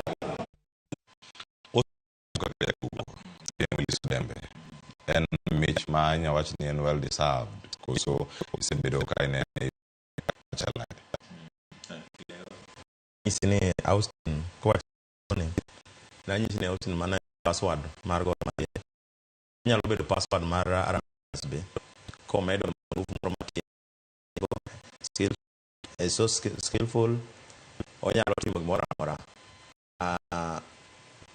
kendo odisab but nyalo ka kayo mana paro ni federation itika kana gidwal men fans with Gor Mahia because it's the first time magoro ka award sing tema ingini kuom kirango joma chuo Sabana kende manyoka ginene nyoka o fair play jogi tenyo the goalkeeper maber jalo maber player maber of the year kocha ineno gidu to kata kanyineno kana namba 2 kata kirango pod kar best player ne pod ne Rooney pod wantiere go kanyo nyagi ngi makwata la Rooney pod nitie kanyo makirango in terms of games mosego magine ne Rooney pod nyalo kawe nikech makwata donjo second leg to niga ko yudo ka nyo aparo ni federation nitie kaka nyo nitie some fairness this time, but give myself station to kan chala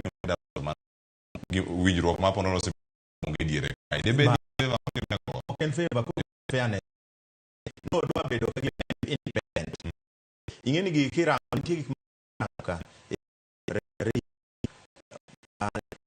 managers ni joma ng'eny sana ma vote ga to e vote ga mostly ka eno ka wang ni jogo ge yudo even though ka waga to bende kirango players miwacho ka ni beyo gi iyudo ka kendo gichagi manyo gima kendo kokele gor ka imadhe kaka muguna kane nini ka bedo young best player noduoka ochako bedo maber koro kendo se jogor poe paro ni tie some fairness and some fairness in this award manyo timrane emo mena nyisi ni nitie ka berok no ber nikech jogo mang'eny we deserve it nikech two seasons padi maber, 2 seasons ko mala runners up kendo sani no dio loyo 2 seasons ka ausino sebedo ka ni sawa ineno then a goalkeeping ka guard nyodo onyoni niga guard noti maber last season iganyi neno ka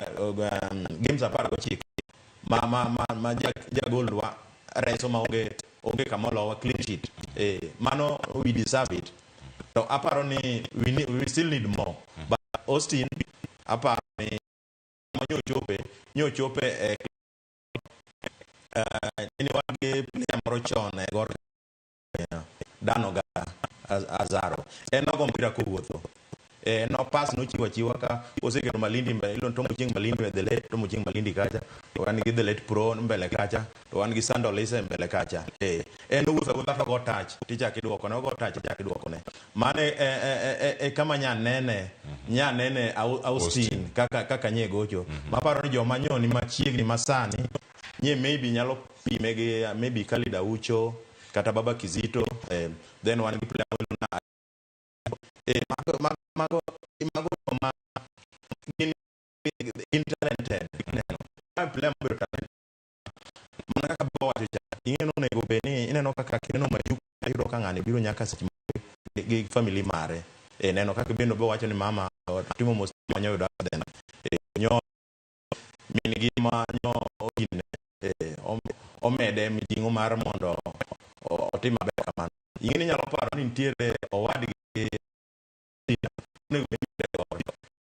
so poko makinika but you know ka Austin bange no de ubenu wuok lakini daka mugi focusing mare e manyo konye mo yudo gini he deserve it okay kata beni fair kata beni wagedwa men fans with Maya but God deserve those okay Austin yunyo kanyo ka mrembo se wacho ka password raya umara Maya ina mano chako ni kan walo wacho ni Austin alo team ten muteno wano ka wuke mid the attacking the offensive jintiere yo makare okay aparo ni Austin being no wuok Lakisama nitie piche maber ni chako gi tedo gi goga piche ko no en giga munjo chago ani kaka midfielder ko no pele midfielders ni nyaki ngeti ji madu to the strikers kiche then you join moment gi to come to attack then you go and si mugigi ngi pa kulti mo di bed kenya pando de tingi yani to ngani go games adi to chiwa study e ka so ko ngi to man kan man be ta ko ngi yani to when the ball men go pay namo de chungo pay to namo magigi ma ti gi buinje timi ya most of the year magigi just timo and gigi kata wendo nchikana so football and ya pakali cannot understand mage to teach but jokman timo ko charo kaka osin nyogo pira maber ken nyogo games mang'eny kendo pogo pa ni wako neni nyaku ng'e nitie gima iluongo ni communication in midfield. Communication kata movement is very key, and openings and runs is very key. Koro otema tuma malo aneno kose kanyaga yu nitie interest nitie, but ong'iane beda ni sure gi kama konyalo playing kiko opira si chemuli si chema idwa ni playing time idwa pesa ko ti iga to podo kingi pesa kingi playing time maka poni se yiki ko machwa pesa do ko si cho inigi madwara mo support pesa bichudi cha, lakini kikao pesa bele kapo kingi playing pesa tine bench bingi pesa ni cha twe mako chimi game do kenyal to giro di flop ko sani e ga bodene ko ni ga matin mana ko en yung jongi sani ongi playing time focus playing time pachuka ko do kol kama mora wan gi gimilongo ni nyithindo gi gon maya wan gi opira wagoyo mondo ngato elevate ko yudo greener pasture to greener pasture kise yude mose bedo then ipenjo ni can you fit among the first 11 makata kise limi gi kujo ngio pesa ni miyudo ka yudo kujo kise gi kujo to fight for your first 11 mondo mi go opira makechi kise bise kanyaga ju to ngini tegemee umara lambi kaka nyoso nyimi lambi en ko mo go winjo ni igario bobo jituonde lakini odone ka odhi galiba maengo gikaka no opira gikaka go opira wangi nyalo mbele ko wan kaka jogo ya we say well kind of focus because no the kuchi go no focus ko na donjogo focus los fima ko na donjogo mondo ng'e kaka onyalo timo gima en go makata ka pudo gochoka to ng'ama idwa kata kaka ong'iyo kaka otimo to ng'iyo medo plastic mano kendi ange kata ka loko ndembe wa mari ngi ko record watch mar Austin mantiere America imara ndiye club chelo magor digo jogo mawuok Nigeria Brazil e kiti mo ko ginti na mwe barka mana kai gani pokorumo Austin engi chance mare en kaen ko galo kata kan tire oko ochung kama chalnade obed koso ko to kol madhi oko okay Cleo Austin to gi team as a team also talents idwa gocho gi Corinthians mo Brazil mano team ma ok tugo e piny Brazil kacha dwa dhi tugo kode mano team ma Austin gini gi bed focus kabisa nikech kacho Europe teams ni kacha itire scouts mang'eny dhiga ande West Africa nikech kirango Africa West Africa mane jotugo mang'eny matugo okanye miyudo ka ing'eyo ni World of Football ka in scout miyo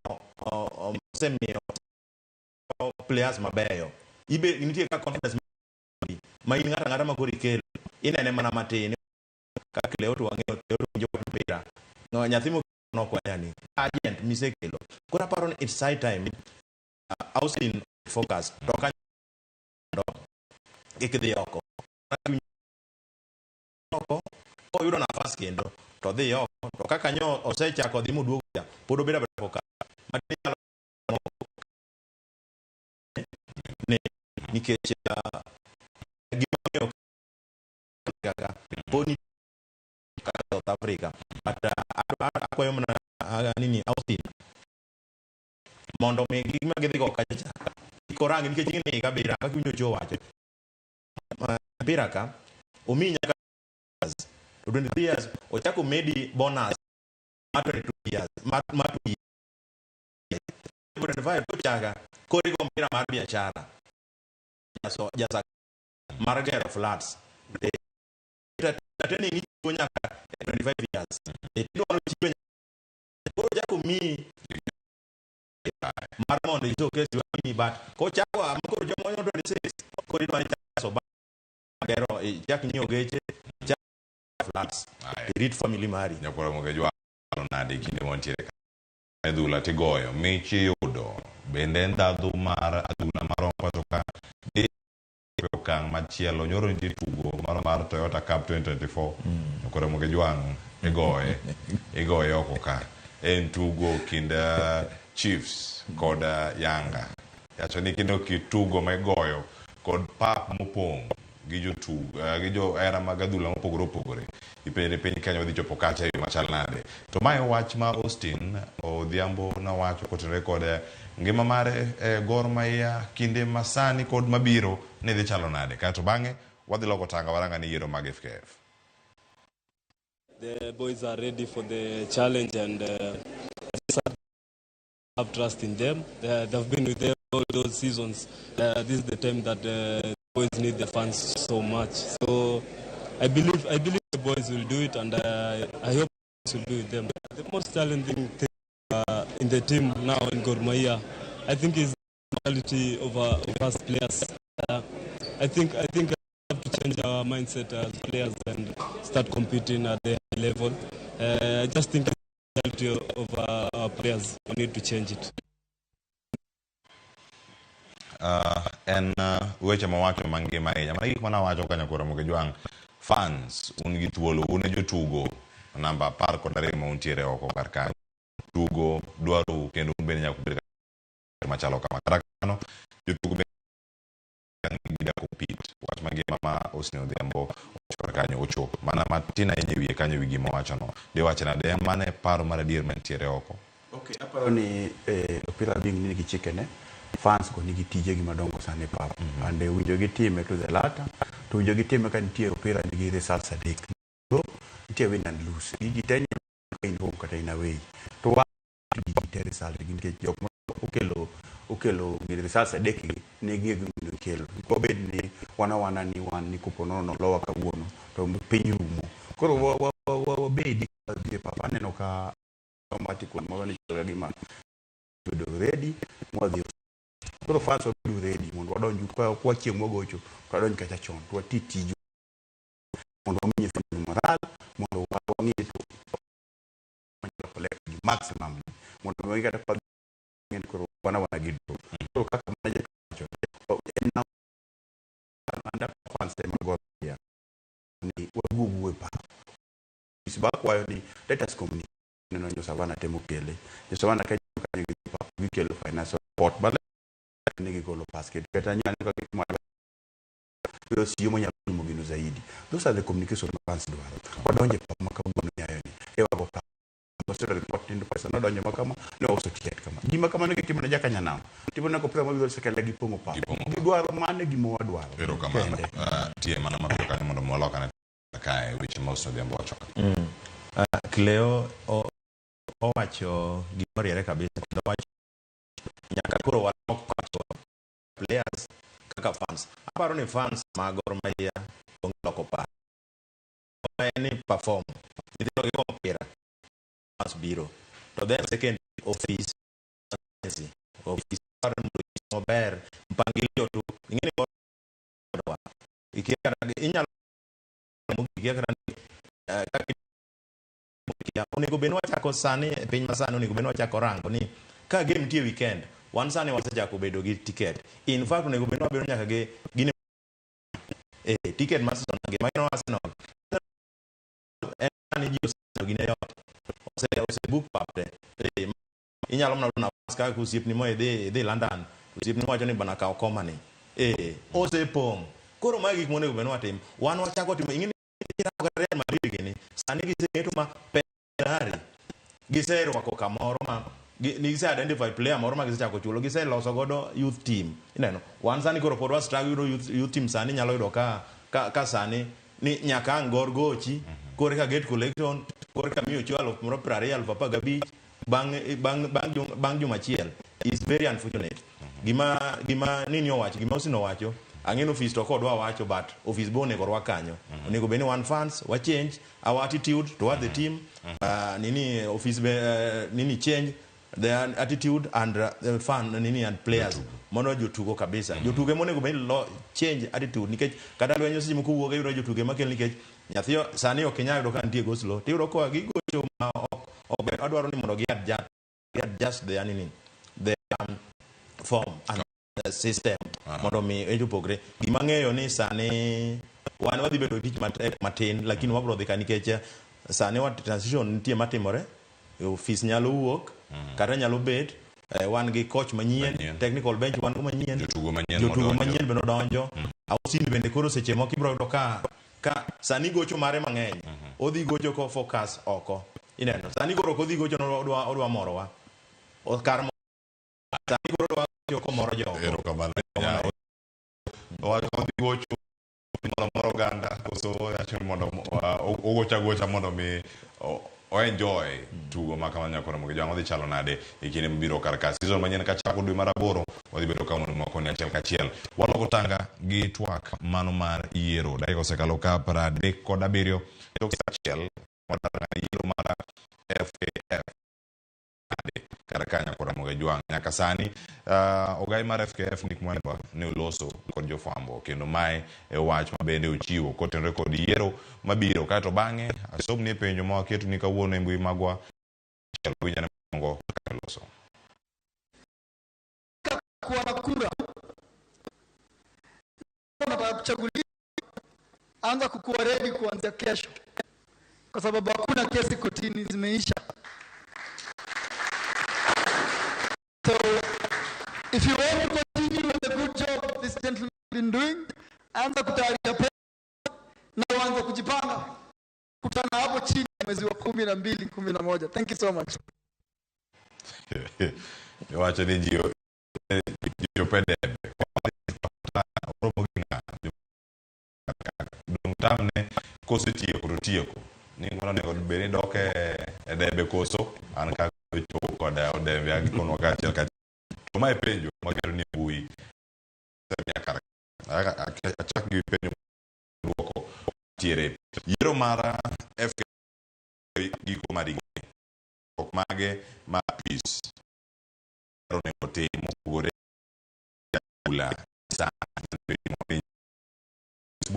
X kod ma moko bende kama wantiere achiel kachiel ne kanyo penjo no duoko ane kanyo SMS line obo yawe na riadeka uchiel no duoko mokwongo wuok kuom Kolosik Otieno Nick Mwendwa onego owinjo ogol Mwendwa amalize aende ero mano kama wantiere kaka Mayande mano Joel Owiti Odhiambo emoloso kaka mwacho ni Mwendwa otieko dhi ka Mayande Steve wacho ni kar FKF kanyo ema awinjo bedi ntiere to modongo atieko mana gi chonga gi to sama ng'eyo ni ok ginyal keto koro kata maoni bende kora oge ko yani kanya kama jo Kenya osetupe geno onge yiero okayo giko mariga ni ocho erokamano kilewa paro wach federation tadwa challenge go ya giti football one the fan base one mo pichete talented mana ke Odhiambo wijo mana Wafula wijo mana Matasi then could be cross chimo waka office nikech one majority onge kwanyalo minority talonwa to one majority not unless you are not smart upstairs to ko when you are smart upstairs you come up kwa jogo ya GFC mundu ngeni opira ma Kenya one dominant one mundu wakao leadership kaka jiro chikoni wangi jogo monya lugolo gi GFC bago combination mo ngeni federation wadwa lead gi majority jok ma understand football jok women's football jok wago opira jok ma manage opira isebedo e club mar Gor Mahia kuom kinde sani yiero mar FKF timo nani yiero mo jubede gani according to chick mantie mar federation jubede in after 4 years two terms then vidala mando gi mangene ni kan e kinde mar yiero ni koro mwacho ni ero o yiero minority jok ma kontiere kara polo mar kom martelo mano gimidwaro mondo mi bed chairman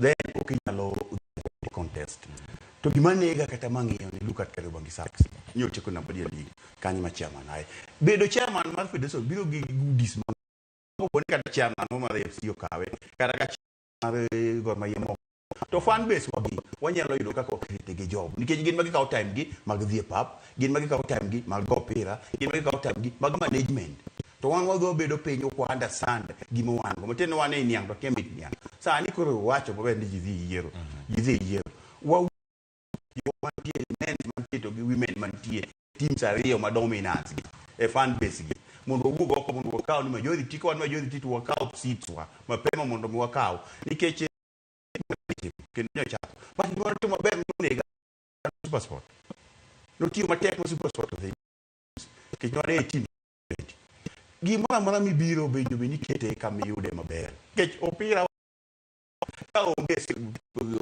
gine media moro manyiso nyithindo gi Nigeria kucho ere koda timo kochi ere koda wala go pira koda timo mano ere koda ligte bogi kopre bere moja mosa mago gik moko unjo bedi timore unjo bedi ni wawene kopre na pesa ki kono nyithindo gi pesa maber wayo ka league ni bedo gi pesa sababu bedo gi pesa to competition bedo ber pesa bedo ber ji nyithindo gi oko mo sama giduogo ni wadisa ka giduogo yarambe ni wa ideas lakini kwa kukundi ni kama tu Azam TV ni mwana wetu Azam TV East Africa ka then one kanyi koro wuogo oko mondo watim gimo winjore e 21st century sana opero se nyono kanyo gaju menyo ka absa bangu siku mane EPL wan marwani en mane e wadhi ya wad kama kata mandaze corporate moro unge kata chiel moro wapi enango ama timoro to pira ka menti wacho ni go from western nyaka coast te ko pono ke corporate mandi ko gitiche lebe ke lebe donika ke the division team clubs ke the division team clubs ke the regional team clubs sub county team clubs NSL team clubs league team clubs gigite wuju be ni bedo sponsors tema corporate ke bedo ntika kendo gin gi pesa ma Kenya wacho ni nyaki bedi ka indi pesa nyaki tika ki ntie percent be gitere peny be gi go back to community ere gi back community sector onge mag sports to sports ne lokasa ni Olympic 300 something games to wan hotel jadi nikech jo moko kubedo ka nafas magibedi to kunjo magetigo kike gi munjo gitem sa munjo gitem gi to jo moko to ntie man gi majority munjo ugo ko mondo munjo sa munjo to ling ni ji luo magi nyalo lok mane debe ka jocho magi mana debe to understand jogor wan mwaka olig pile unyako ket chairman kacha kifua Kenya ka ibedo mbele gigi kwa academics at kifua lakini opira kata kifua kisi keto pepa siku jelo gi kifua to ka gigi te wacho gini te gini gigi mi ka gigi ka ga to kelo dala to jogor ma ya ngane ka osio ngane ka to pogo lemo kati ko dok dala ko dok mon gi prado opira ka ntie pesa michelo lo kai chunyo hala to kai chunyo pesa ko pesa ni kaka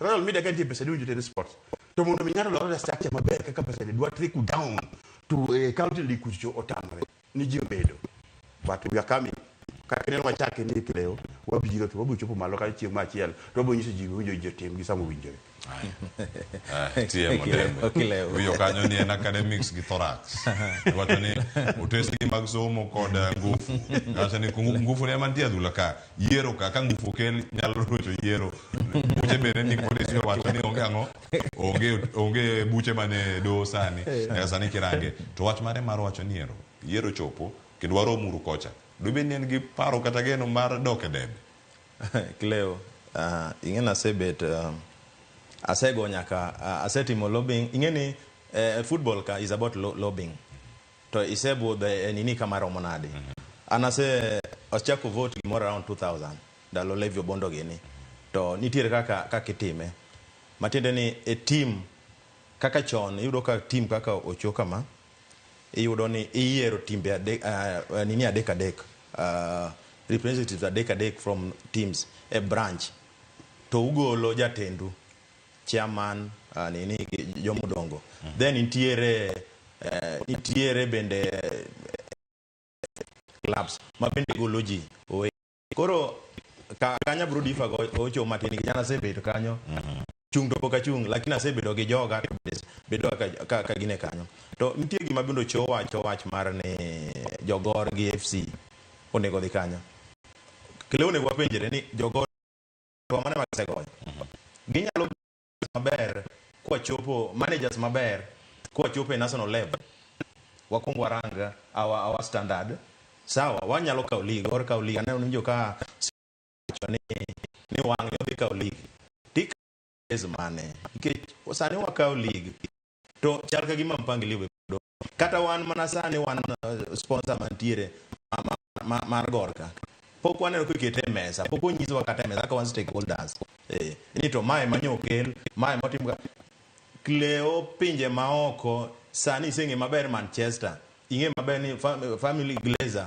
golo pesa di fans ni gin marom nade ng'ane rom nade gor ing'eyo tiwacho ni jahera mar gor mago gin gik monego bed ni wagol nikech kirango wach mar ni gor gi FC ineno kata Cameroon ka Etonyo the best striker in the world omiye team ka dongo omiye tich donge tich otame odwa yoko en owuon koro ma gin mopogore Didier Drogba bende jatugo ma Sulu tamo ramudo ja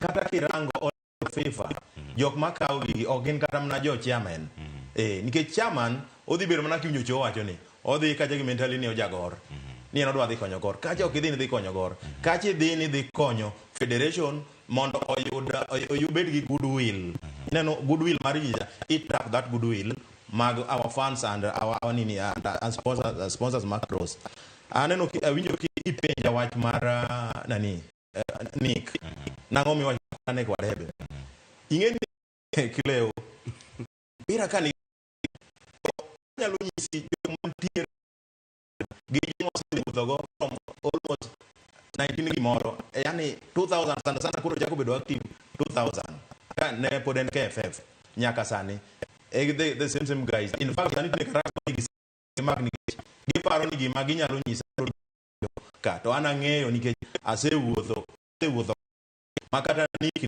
no chunda SG ma sinamo ni Stibagos ndalo no SG ma Nairobi so and a lot of condition matene ni gima jogi dwa timo to kende kirango bende federation ka is in balance odhi omako kamoro achiel sani omako ni en jokari iyudo ng'ani jakari bangi technical director jakari chama jakari si vice mare jakari na moto yero ntiega to jidiga ka tugo moro ma ni donga ni tugo ma town en gimo moko nyaki bed gi timbe koro jo make sure ni gin timbe gi obedo motegno kabisa then kisetimo team team kanyo nyaka iyud ma bet ber kodu TM moro official moro ber mane magirango then mar ariyo itimo lobbying ingeni jogi gima ineno kaka Nairobi ka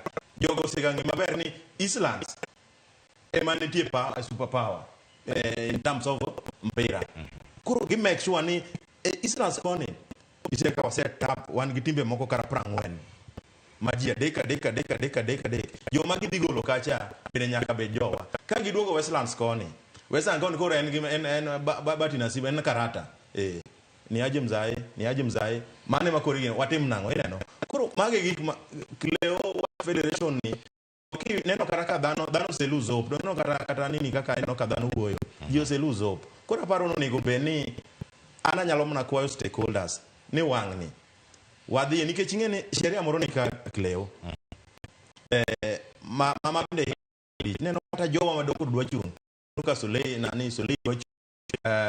nani Yusuf na moro kanyo ma ja Hussein Mohamed no kelo moro kanyo dalo machon to ne sheria be wacho manok ni onegi bed kacha for not less than 3 years ma yoni Hussein secretary kacha be kata the official ka be the team cha for not less than 3 years maseche moko nyalo no sense seche moko nyocha kubiro ne Muranga Seals seche moko nyalo gole kichaki dok kendo Solei inyalo be the same inyalo roni gin sama lele no chopo korka gibiro in active football for not not less than 3 years ineno mago sheria mantie ma oviche mago to sheria mapano ni sawa nikech kile okonego beni beda daka mugi ka election biro to nini ka team ni nini kichaki rango nani Kempes bende yudo ka osebedo US kuom ndalo mang'eny noko ndalo mang'eny obinga jogi nitie time mama nani majogi yo kaje tukurane kwa debe madeni giseng'eyo ni nitie jomedwa go knockout ineno ng'ama kone kepe mama ne nyalo face jogi ineno chama mar goraya obe por gor koni poro yo maber nikech kiwuoyo gi joma chiegni kode to wacho ni yo ni chik chande jakom koro tiyo tama chiel mani wuogo chogene mani wuogo chogene dongi nyoko jo wacho ni gik moko adi ariyo koro cho thorax mo wacho gacha nguvu an gora wacho kochopo ka emominjo ka niko wacho ni whatever but eno sengi mabe nitiere samo candidates matayari osechwad knockout to kapo ni wabro yudo time mari tabro kelo ni weche ga konego beni nikech an kata from 2000 nyaka pod an gi KFF nyaka ora nyaka sani erokamano wapari mugi yudo wach magi kuom ochopo kawarango FKF yiero chopo machiegni ka warangeyo machal nade lokruok mar paro mag jotugo jogo madhi kacha kadhi rakore kod joyiero kod ji mamoko mantiere kar ka wach manik menda koro oseketelela yiero ni en gima dhi timore lokruok nyaka bedi gima nyalo wacho ni mana kaka wacho okuongo akwayo joma odwa chung' mokuongo ikuonge rang ukel tabu sa election ni otami rangi kineno kibedo disqualified bed kando tanyalo kwayo nitiere joma ng'e nitie joma neno wakaendi ma bende they participate in this thing from the grassroots nyaka national level aparo ni wamany jok moko mabeyo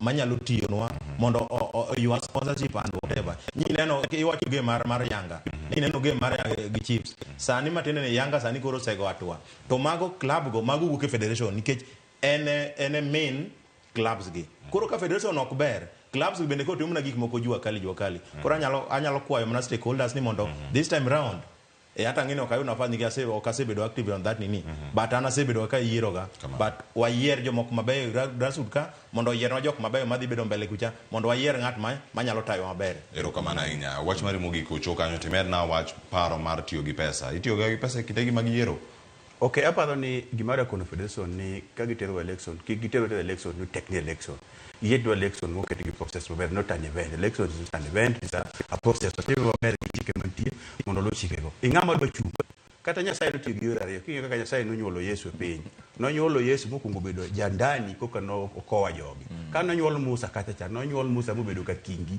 mondo bedo ng'e kaka kingi no dak makwa no duogo ayi wilderness after 4 years udugo konka jo Israel do ng'e kama otime to imido bedo ko kidebio konka gimikiani boyfriend to koro mano koro tek mano kata ko idhi kija rugby to bedo ja rugby ka ina opira to bedo opira pile mingi ka gigi maka ko ikomboa gik ming'eyo mane kaka Nyasaye tiyoga wambe okonya tiyo kaka Nyasaye tiyo ne mwaluwo tir koro wach pesa ing'eni pesa noketi kane wagolo barter trade and en ne motimo kila kitu kech wan gi power wan gi hamari wan gi jopiny jok wan gi pesa pile king'iyo be machende Kenya ka jok wan gi pesa tiyo mani gi hamari tionge pesa je wagwa fuasi to mabe onge pesa koro pesa no to is a factor mok nyal goli kamara majintie kata ot ka entie ka weche yom koro kati ko tawacho ni ang'eyo ni baba wasa motimo makosa to ka baba wasa timo makosa to koro kun baba mundo tini maber no werigi baba wa wacha ni wala kama chake milore karo ngano mal baba gi kama mara ko mo gejo mara ko matiro kama tiemu liso debe ga chapara TM Kennedy Ochola kombedo kodo kinyi makano sawa saka dakika prabich ga bich talks achiel maro kinyo penjo kacha mbuyi wa metutre kata kimwa paro mopogore nyakwar nyalies jagingo jotelo moyier nyaka ngima kendo mibadhi obed kando kasto luor ne jok mo nyaka giket fellows bende wacho ni tiere ka fagia yote mano jogo matiere FKF nyaka sanya kura mo jogo medure kacha nyaka giko erokamano kuom bedo koda na chak chenro makawuono manono mag weche mag tuke nyaka sani magoro chope giko mare na tai nyinga Cleophas Oluoch jakisumo kanya kwar mokeo nyaka sango oriti masani mabiro en kaka wanene koda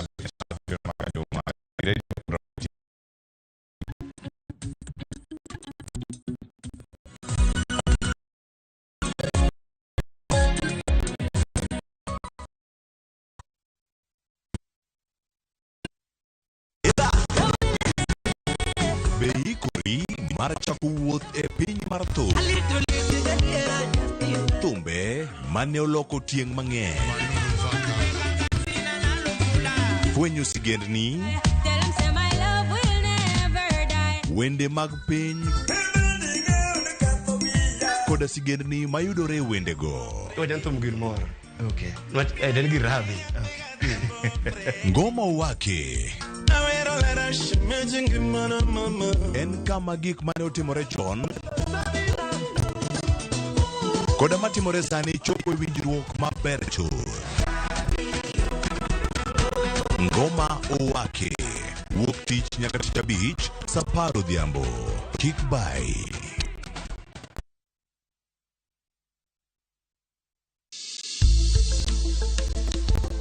Gimawa en gima duong' moloyo. Nego beni wang'eyo kaka wadak korka chiemo, exercise, nindo maber. Wakelo ni achiel kachiel lakteche man gi lony mar arieya e weche ngima dhano. Kikwa discriminate ne joma nigi ndulume to tikwa pandgi. Ng'eyo en teko. To kodok korka ngima mar del, bedo gi ng'eyo nyalo kelo lokruok maduong'. Owacho ni kendo Ruth pile pile ni penj laktar kaendi chiemo watiyo godo mondo wageng' tuoche. Wabiro wuoyo gi ji e yo mabiro mulo chunyi kendo miyo pachi yawre. Obwongo gi del gin ka gigo motimre. Koro gimi pidho obwongo mari, gino mipidho dendi. Ruth Otieno e penj laktar. Wuok tich nyaka tich abich saa 12 odhiambo mane Ramogi TV. Penj laktar. Ngima en mwandu.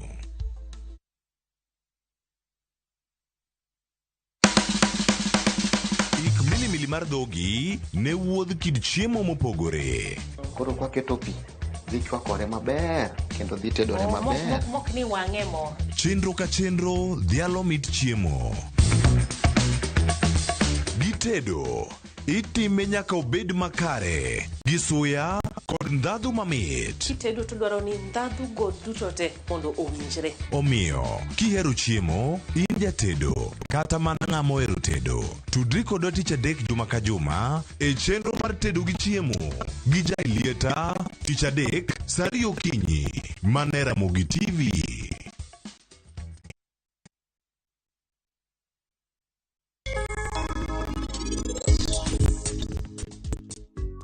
In kikao launi to ibundisori. Ineno? En ang'o momiyo in chal ka gima an ang'eyi? En ang'o ma nyithindo wacho ni wadhi od gi mer mondo wanyisi ni dwa kende? Nin kanye chakre okinyi, pok imadho gimoro, pok ichiemo, tiji en mana goruok gi ji. Sarabjit Singel en jatelo maduong' Punjab Dalka. Adier. Koro anatimo ang'o? Achak chiwo sweet.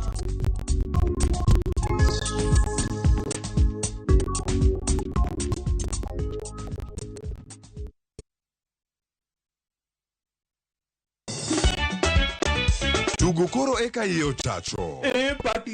Ka gik moko medo mana fwenyore, to ngima bende medo bedo matek e boma maduong'. Gimoro amora ma Nyasaye omiya ok awene jachien. Yud mor e ngimani kokalo e gik matindo.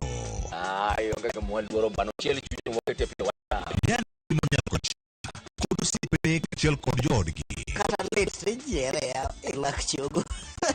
Ok ginyal weyi ma ok inyiero. Alokahero joma hero walo. Alokahero ng'at manyisa gik moko. Nyarko chia tich abich ka tich abich saa 1:55 otieno mane Ramogi TV.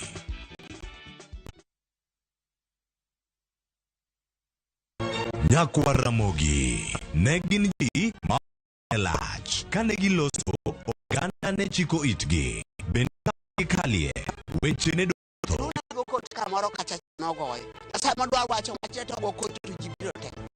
Sota dispute. Kata oganda osepenjo ni gin kanye to gitimo ang'o to mosenin anyuogi paro gi nade. Mosekalo ne gin to kamana sekende gi bende ne wuoro. Kitani omar ma game ndo wamako kama gintiere to kod gima gitimo. Riuri kod Walt Nyambaga ka okelo ni chenro din kanye tich ang'wen saa 3 otieno. Kik bai.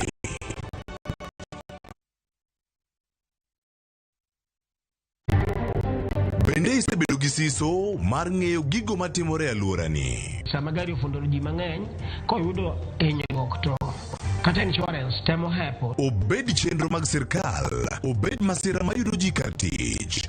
Safety mari, ni kanye. Nonro mamulo ratichi. Somo kende ok en kamoro mibiro wach ni ng'at mosomo ni dongere wacho ni ng'at succeed. Wuok tich ka Iro ka design chenro mar ameny piny sa achiel gi nus otieno. Wan oganda luo nyaka wakoro waneni to be wanyalo bedo gi kembni. Nyiso oganda jokenya gimowinjo be ni giwinjo kuomi. Ka ikelonigi Lydia Okeyo. Jogo twak mar ameny piny. Chik by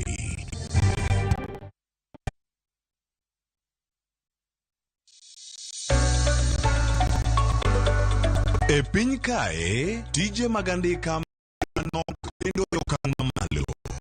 Dhano koro manyo yore manyien mag tiyo gi nyalo ma gin godo mondo giyud omenda ma ginyalo konyore godo e ngimagi mapile. Riwri kodwa e chenro mopogore awalo ma mulo chuny ji mopogore. Inspiration, mostly watch movie. The other one, anongo inspiration, kuma daki in Islam. Kaka giloko nyak makende magi godo to bedo gi pesa kendo kongi magi mago inyalo tikambi tuwni tiyo matek mtana na mai poko gore tich ang'wen sariyo gi nukinyi mana era Ramogi TV Kickby.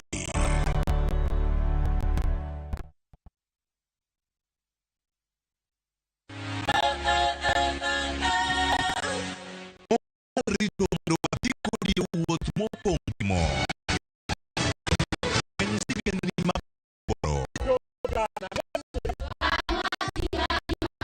tugo tuke mabeyo, rom gi osiepe manyien, puonjri gik mabeyo e wuodhni. Crispy chicken, coleslaw, tomato, mustard. Solo osiepeni kendo ikri ne mor e rogo mar nyithindo. Chieng' ngeso chakre saa 3 okinyi mana e Ramogi TV.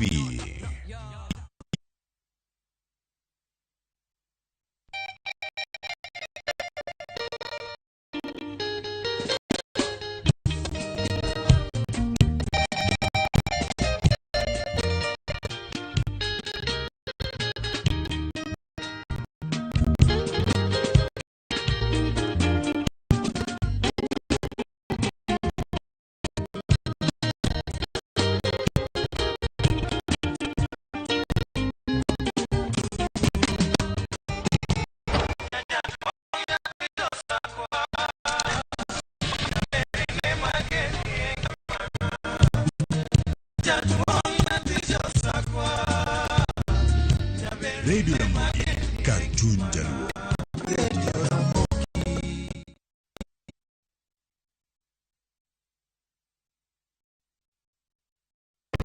Jolwa, be usebedo gi gombo mar kaka chamo nyaka chop kaka chiemo enela. Dibed ni dwaro chako pith makelo omenda, koso idwa chako pur mana mar chiemo e dala. Wakelo ni yore mag chako magi duto e chenro mar pur gi ohala.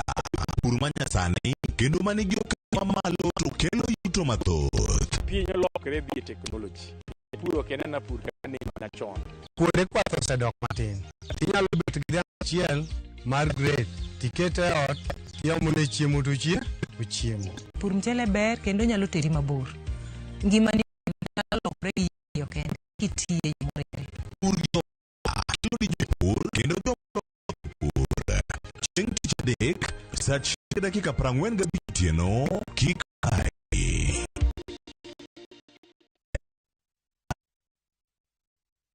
Kiliekno achiel maber nigi achiel marach. Telo idwaro nyiso generations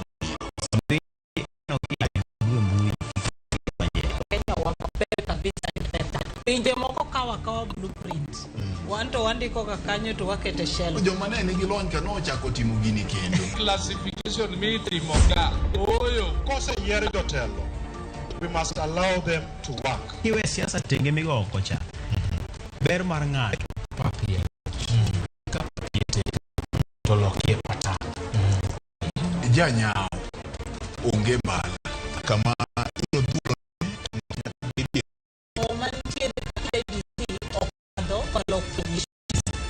Kawanene wuok tich ka wuok Sariyo Kinyi Kickby.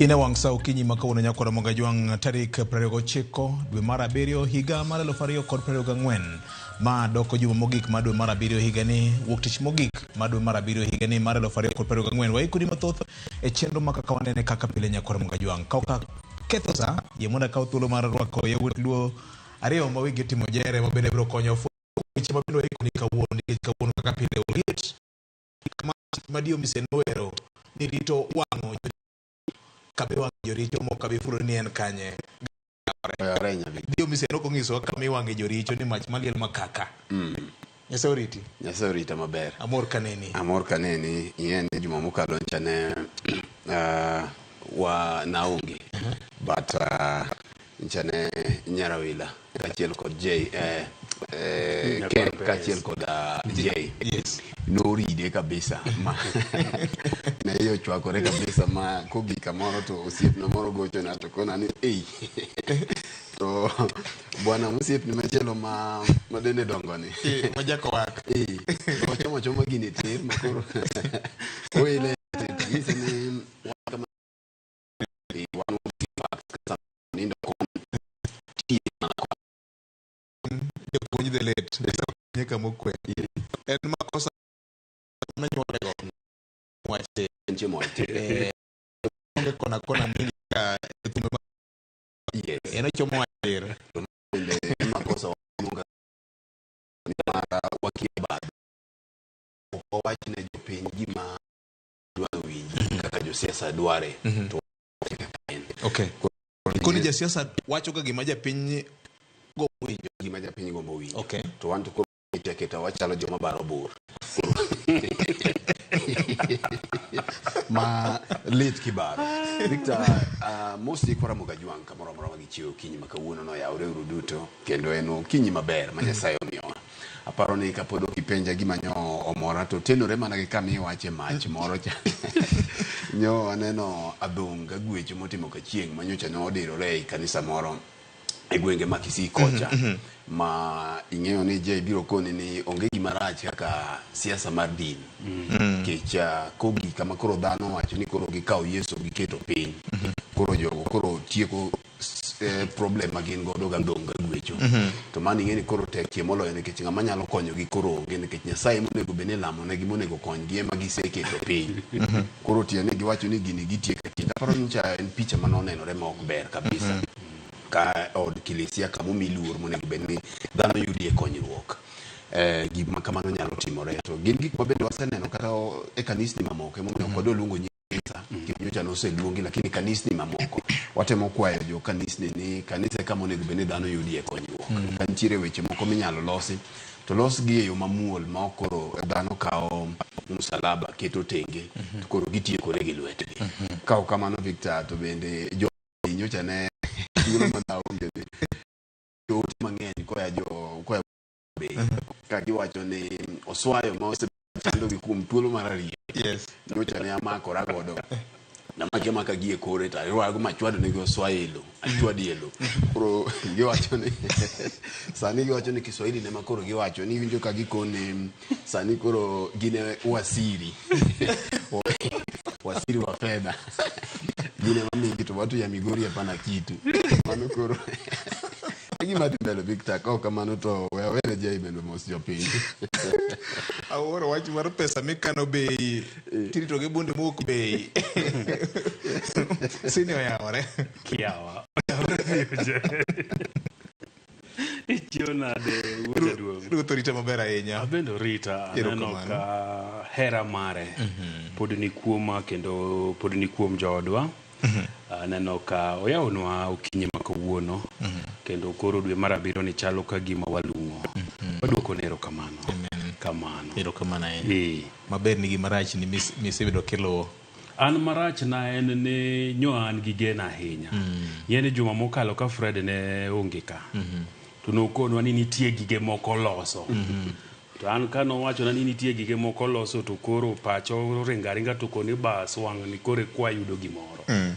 To kochako duogo kamo keno waziri to kendo bende makom na dhoga ni to kara en nango nikech gige manolosa nawe ni koro dhi kawo certificate of good conduct clearance mar help clearance mar help mapuodho ne yo mar bedo waziri oaye gavana odhi e waziri nikech nawinjo ni nimiyo jok manosebedo gavana koro koduogo kama kokayude to bende koro mako mna dhoga to kara ni miye ji e yo mane nomi jok mane dwa bedo governor kod jok mane gombo bedo governors nikech king'iyo Siaya jok manyome achiel kuom gi bende weche ne wacho ne dwa gombo bedo governor Mauma Bay bende jok mane gombo gi jok manobedo koro jok masav ka Fred to weka mach maber abiyo jay ni koth manyo ochwe kaluo otimore maber ng'eni sama koth chwe to wacho ne gaji ni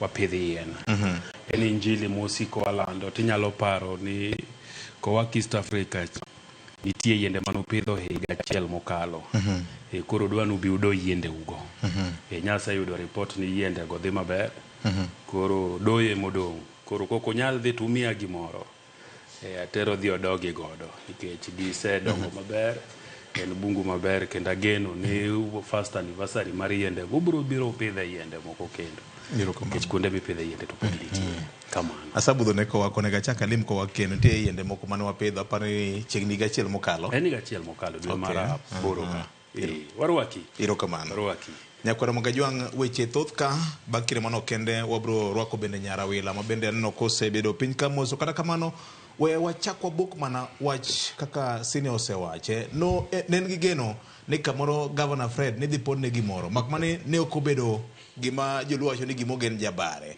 jatend piny Kenya William Ruto gikone kono diero ji 4 magin ongoke madito mag party mar ODM e bura ma jotend migao mokwongo winyane ka jatend piny Kenya ne utimo welo mare. I have now forwarded the name of John Mbadi Ngongo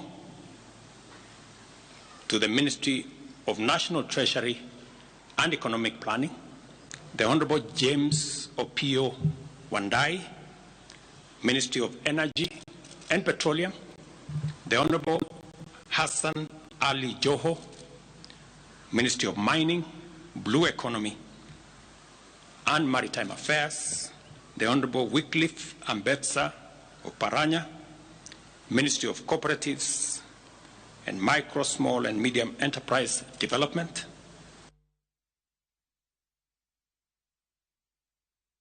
Mana kaka weche no bedo juma mokalo chien nyakwara Mogajwang' ka oganda jo Kenya ne rito biro winjo ni to ang'o ma jatend piny Kenya no pango iye kanyo ne odier jakom mar ODM party John Mbadi jarura mogwel kendo tinende jakom mar PSC National Assembly kaka jatend migao manyien mabro rito migao mar pesa chenro mar goye kogno kata piedhe biro bedo tarik 3 mar dwe manyien mar 8 higani matimore ka bende jagoro maduong' e duond bura mar ODM uchune weche mag siasa James Opio Wandai ma bende en jatend kweth manok e bunge mar piny Kenya opode lemo kaka jatend migao manyien mabro kawo lemo e migao mar teko kod mo e pachoka. Senior en ang'o marito Mheshimiwa John Mbadi Nyarawila machiegni twak ang'o midwa kalo imon gi josiasa nitiere gimomiyo achimo wach ni kuomi okiwe Nyarawilo mos ji dongi kon Nyarawilo kod Nyarawilo mos imon kodwa nang'o na biro ire en a senior most member from Siaya County Nyarawilo wach ni kora toke lweti machiegni e twak biyo jo kiwe mos kata nyikwara mugi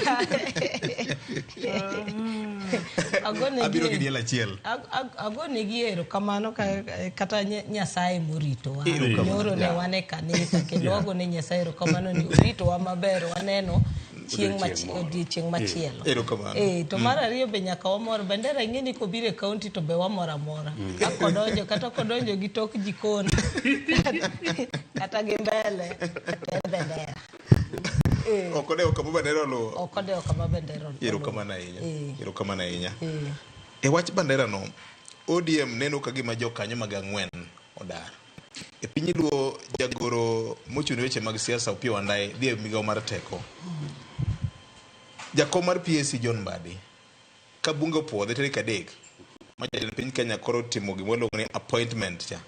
Odhi bedo jatend migao mochung' ne weche mag pesa. En nang'o marito treasury kaka minister? Gima rito to ng'eny. Ing'eni pile wasebet kowuoyo ka sama wacho wach budget, sama wacho wach usuru, wacho gani CPA John Mbadi osebet kawuoyo wach ni nyaka nodonje bunge e 10th parliament. Yes. Manyiso ni ok en ng'ama wendo gi gik matimre treasury. Ting'eni gimiwacho gani wacho to ber. Tende makoro ji dwa ng'iyo ni timo ang'owa ibro time nade. Lakini kama wantiere to paro ni John Mbadi oromogo gi ofisno. En mana ni koro gik mancho nyiso wa mancho wacho ni konyalo advise sirikal. To nya nyiso sirikal ni mae kaka nyalo timo mondo iduok piny mar ngima kata usuru manche chulo kata debts manche timo. Koro magi gik bwang'e ni kama dhi donje cha. Gik manyocho nyiso wa ka. Koro ene makoro bede ofisno. Omiye thuolo mar timo gi koro. Koro ene makoro miye thuolo mar timo. Koro miyo ka wajumbe opuodhe mo ka ofisni. Koro wan gi mobro mana ng'iyo ni to be onyalo timo gik mano timo ang'owa mondo wachi mondo wambe koro kik wacho gani wan marwa en mana wacho. Ni kusema na kutenda. O kusema na kutenga. Senior, neno ka gima mesa mar John Mbadi dhi pong' ndi. Migao moro no wacho ni chal marwa mar yuto iluongo ni Moody's Global Ranking no downgrade wa nyaka CAA1 junk. Yes. Kamaracha ahinya. En ang'o ma CPA dhi rakore go office manyien modhi kaone? VOJ na chimi gi wacho nikech ang'e ni mapawi. Kapo kawacho gimari to CPA John Mbadi. Mbadi ng'eni en osiepna mano selindo Washington akumu. Ne gin joka bete pesa gite. To osiepgi no nitiere kendo Wuda Sembo mori luongo ni Onyango Magomba. Ne gin ji ang'wen. To kane wadhi ko Washington, Mbadi nogonwa mbaka ahinya gik mane gitimo ka gin university. Mano wacho ni en notimo to Washington akumu ema ndiko. So berna ka Mbadi oyudo koma kamano. Nikech Washington akumu da bedie to do mor matek. Nosiepne oyudo bendera. To wakunga duki chien matin. Ng'ato nyo penja ni to yiero makoro yiero godo Mbadi gi Wandai to gi Joho go paranya ni. To ODM to wacho ni jogo yier kigin to en ang'o. Apani waler na matin. Yier VOJ siepwa kodi Festus Amimu Wuda Wasi. Chungu kinyi to wacho ni koro Ruth ya Joseph Otieno Duk. Felix Oguyo Tiacha Wuda Elena. Kasuku Raf the Subanese. To gi Freddy Janam, governor maonge portfolio. Koro kao ni dhi lendo mayienga. Iwinjo. Tiwacho ni okayie negi mano ne ufala Mimo loso kodgi kigin mano kadonje lakini akwayo negi hawe maber. Mano ngisango. Amimo dikawa kawa jogi mabeyo ng'wene gi moko wachoni. Tiye negi nigi dhi lendo mayienga. Mabende yonge kiawa mora mora nigi dhi adhiya ber. Ditimre. Chutho. Kiawa. Teno gikidi. Ten gikidi kechwa bire. Bas. National Treasury ma Kenya ka.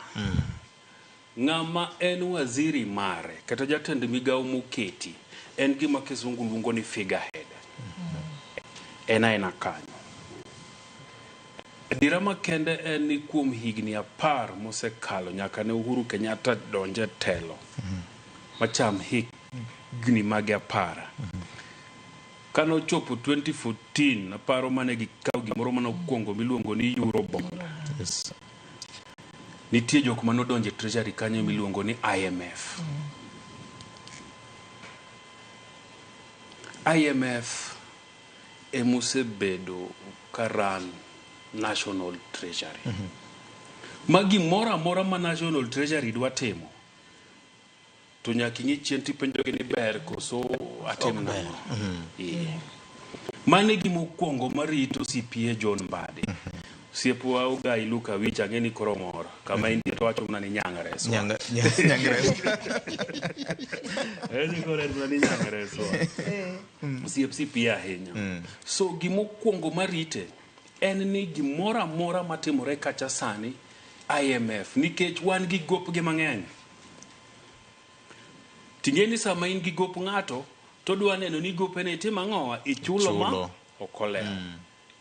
So mane gima okuongo marito John Mbadi ni to weche IMF e treasury ka obro deal godo nade. Ong'ama wiye ler kendo ng'ama weche mag uchumi gi ong'e ahinya, lakini odhi chopo kuma koro nyaka otudre machiegni gi IMF. To kata ka neno finance bill makoro nyo ji otamre ni iwacho ni thothne ne en pach jomage IMF.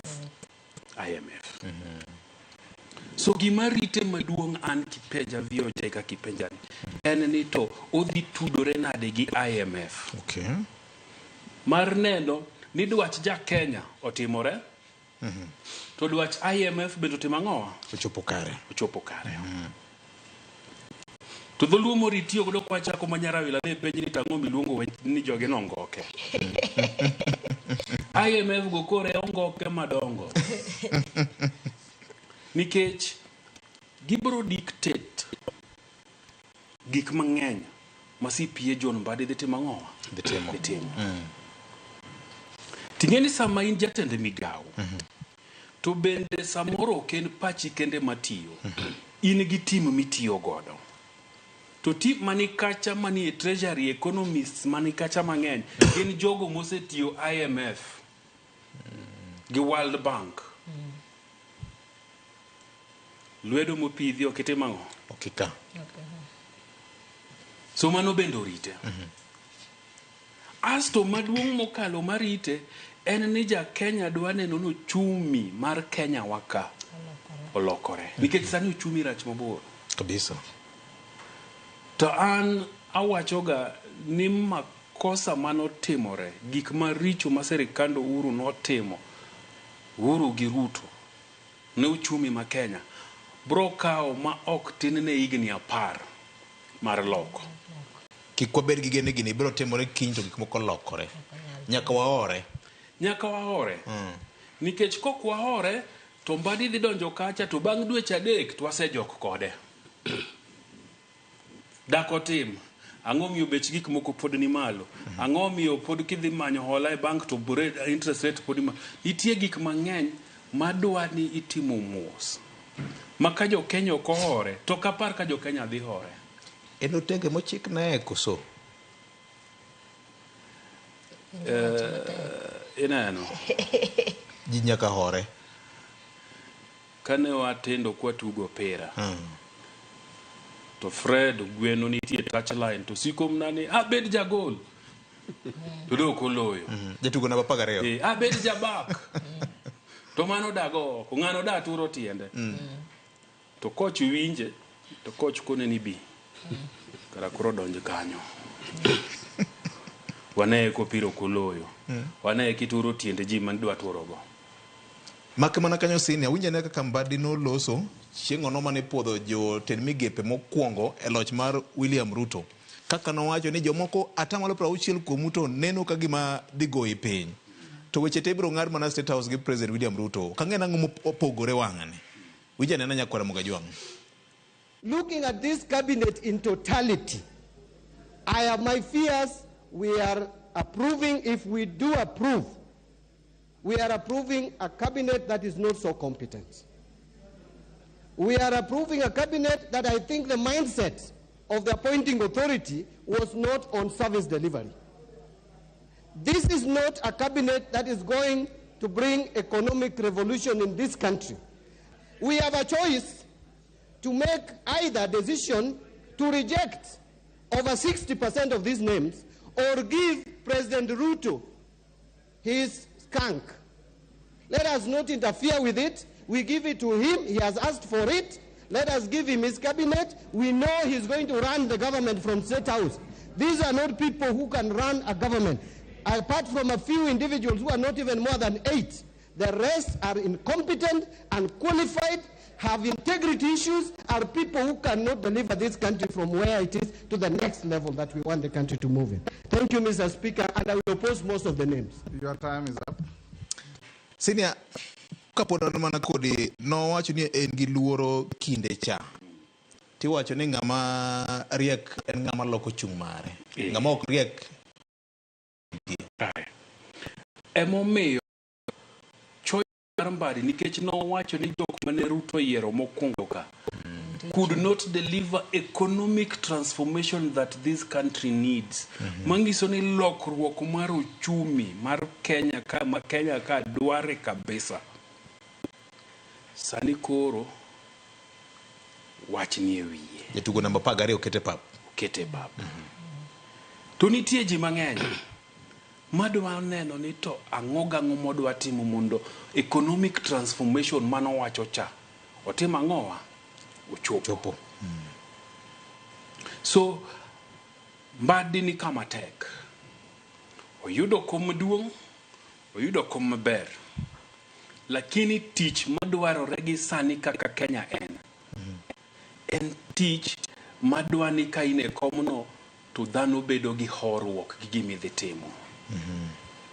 To magi gik ma from day one nyako wachi ni okoyot, okober, wan duk miwa uru thuolo maromo nade.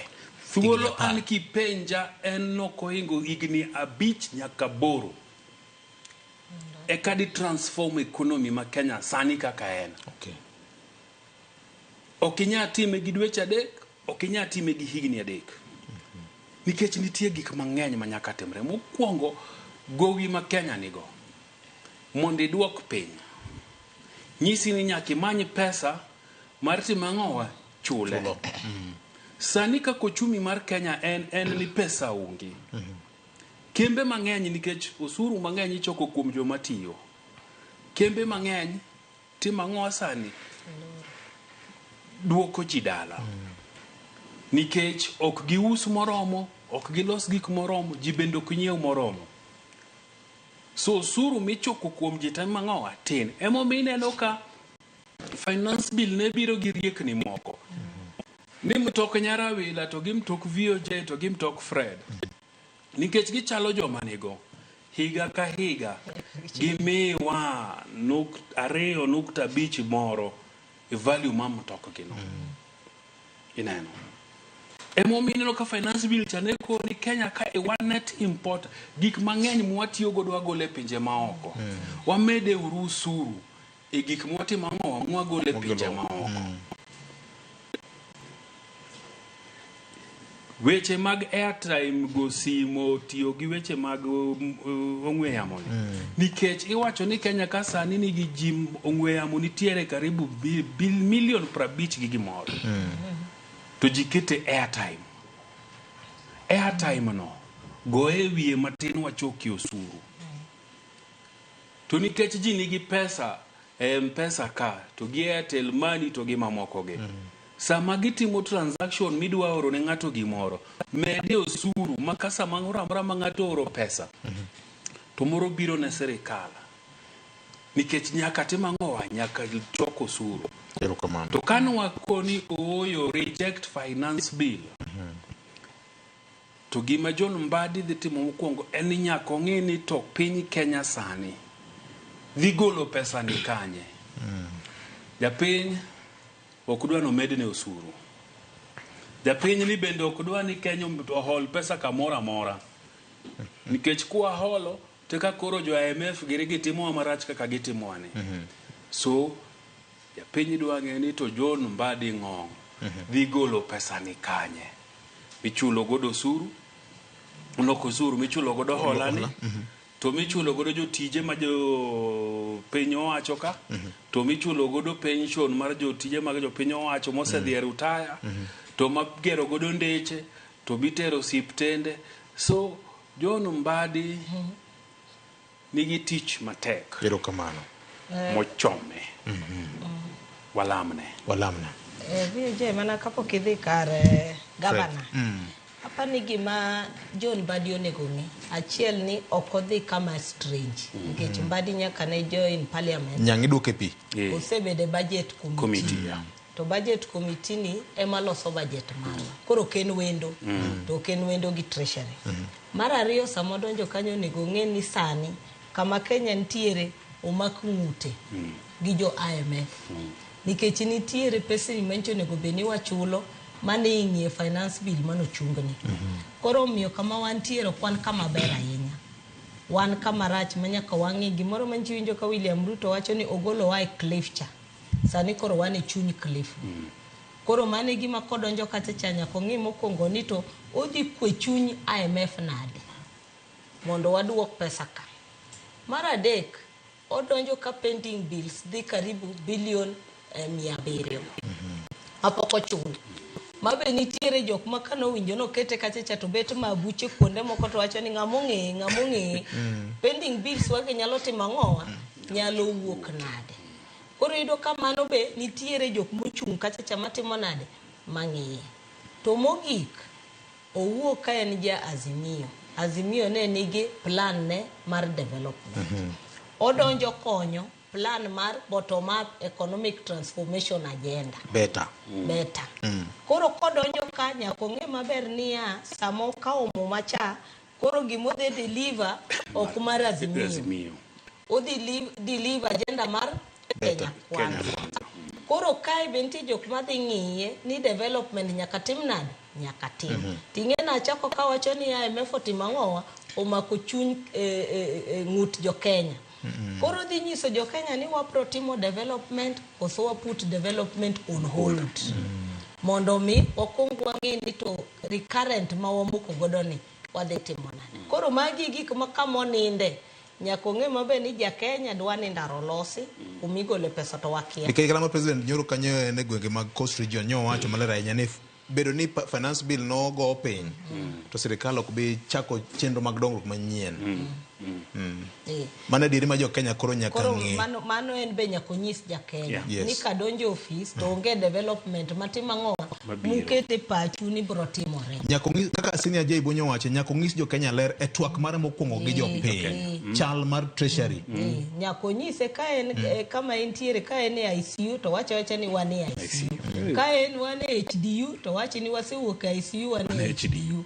Ka wan kama ber bonyis jo Kenya ni an kama chopecha kara njugu nche wuondo wa office ber gimoro amora ni sawa. Koro mago nyaka wuoge lera mondo nyis jo piny.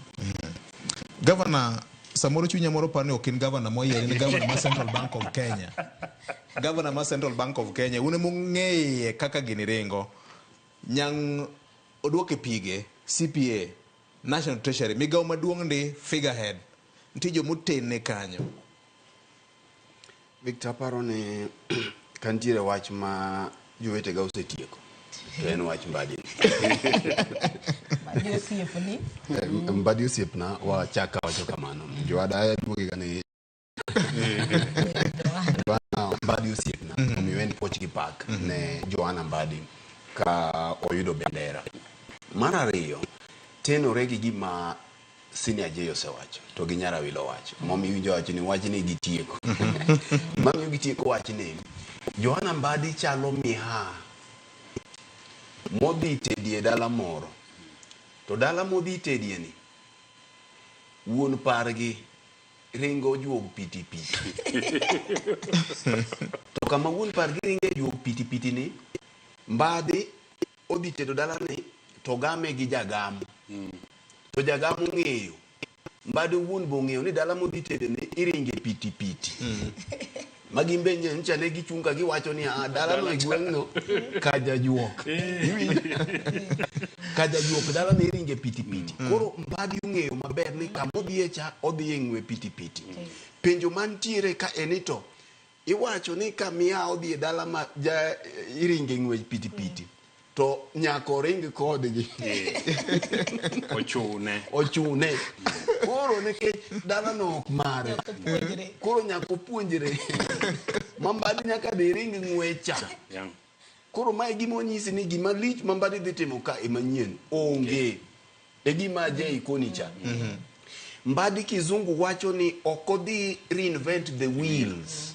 Sama je wache ni to Nyarayula bende wache ni Professor Njuguna gini ni kacha mabende nie gi lony to sepuonjo weche mag economics kum thuolo mar ariye. Kae ticha kimede gi wach mar IMF cha. To kidhi e treasury kacha nitiere economist Mambadi timo nono. Nitiere jolony e weche mag omenda makoro ni kacha ma gin to koro mane gima gisomo. Jomotene mantiere treasury kanyo mosebedo kanyo kuom thuolo malach. Koro Mbadi nyalo mana biro gi sumo paro gi lony mare. Lakini ok wanyal wacho no dhi change treasury nikech nitiere kaka government tiyo gi plan manochakore kinde mag Moi mobire kinde Kibaki modonje kinde Uhuru. Mobiro donjo kanyo to chako wegi. Koro gima nyien Mambadi dhi timo ka onge. Mano gima nyaka wakuongo ng'e. Nikech jok mi winjo ka jowete ga wacho ni nitiere gi lwetgi shareholders mantiere treasury ka moting'o IMF. Mbadi onge yo ma onge gi teko mar dhi gweyo IMF ok ni koro golo gi ka. Mae mo mi winjo wacho ni to koro en gi yore ariyo. Oseyie ni ikende dala no. Dala ne motede. Koro nyaka obi neke chike mar dala no bende nitiere mi winjo Nyarayula wacho gin chike mag better ka bottom up economic transformation ka injili chama nyako dhi oyal ti winje ka koro gini kete kama tek nekech William no wacho ni kare koro mi dhoge riek ti winjo kano tamo dhoge riek wacho ong'eyo weche go koro William wacho ni ka Azimio wacho ni gin gi lony mar ariye gini to jal motelo ne gie weche nikech king'iyo adier mantiere ni Mbadi o qualify. Mbadi nigi lony e weche mag omenda. Committees mosebedie parliament osebedo ko ong'iyo buge gi te gi gik mang'eny. Kendo en ng'ama bith kata kibedo gi Mbadi en ng'ama bith. Mak mana ni seche moko ok kamane kaka timore e sirikal. Je biro koni nitiere kaka en kako onego bedi. Yes, gi kako onego bedi. Ni gidonjo kujo to koro ground opogore. Emomiyo mawaziri chamo muma nitiere siri ma cabinet moko nego gigo loko. Koro kae gima waduogo ng'eyo nto wabiro winjo ka owero William Ruto machalo nade. Nikech ka koro mana kaka iwinji wacho nto diponi orig choge e dhoge. Diponi orig choge e dhoge. To William bende riek. Mae mo wacho ga pile kae ni William Ruto jasiasa mariek. No dhi oneno to wacho ni wacho ni kech ng'eni kuom thuolo mar ariya iwacho ni onge jaluo mosebedo e treasury kaka cabinet secretary mosebedo jatend migawo mar omenda. To gima nyaka ing'e Victor ni migawo mar omenda ni en migawo mochung' mana ne weche policies. Ka ing'iyo lemo mag sirikal kata mana gweno osego garanyisi ka nitiere lemo moko ma samoro pek maloyo moko. Moko kengi to nyiso ni dewi. Nyiso ni dewi. Koro ok inyal pimo ng'udi to gi bam. To gi koma jodongo ero cha.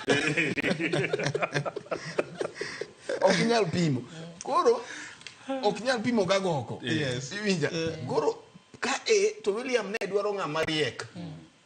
Mondo konye nekech ing'eyo gima je wacho mo winjo wacho ni jowete go sitiko wachni je wacho wach moro kacha ni Kenya nitie kama tek to Nyarayula bende wache weche man kum sani mwuweni omenda mapoko dhi ne county government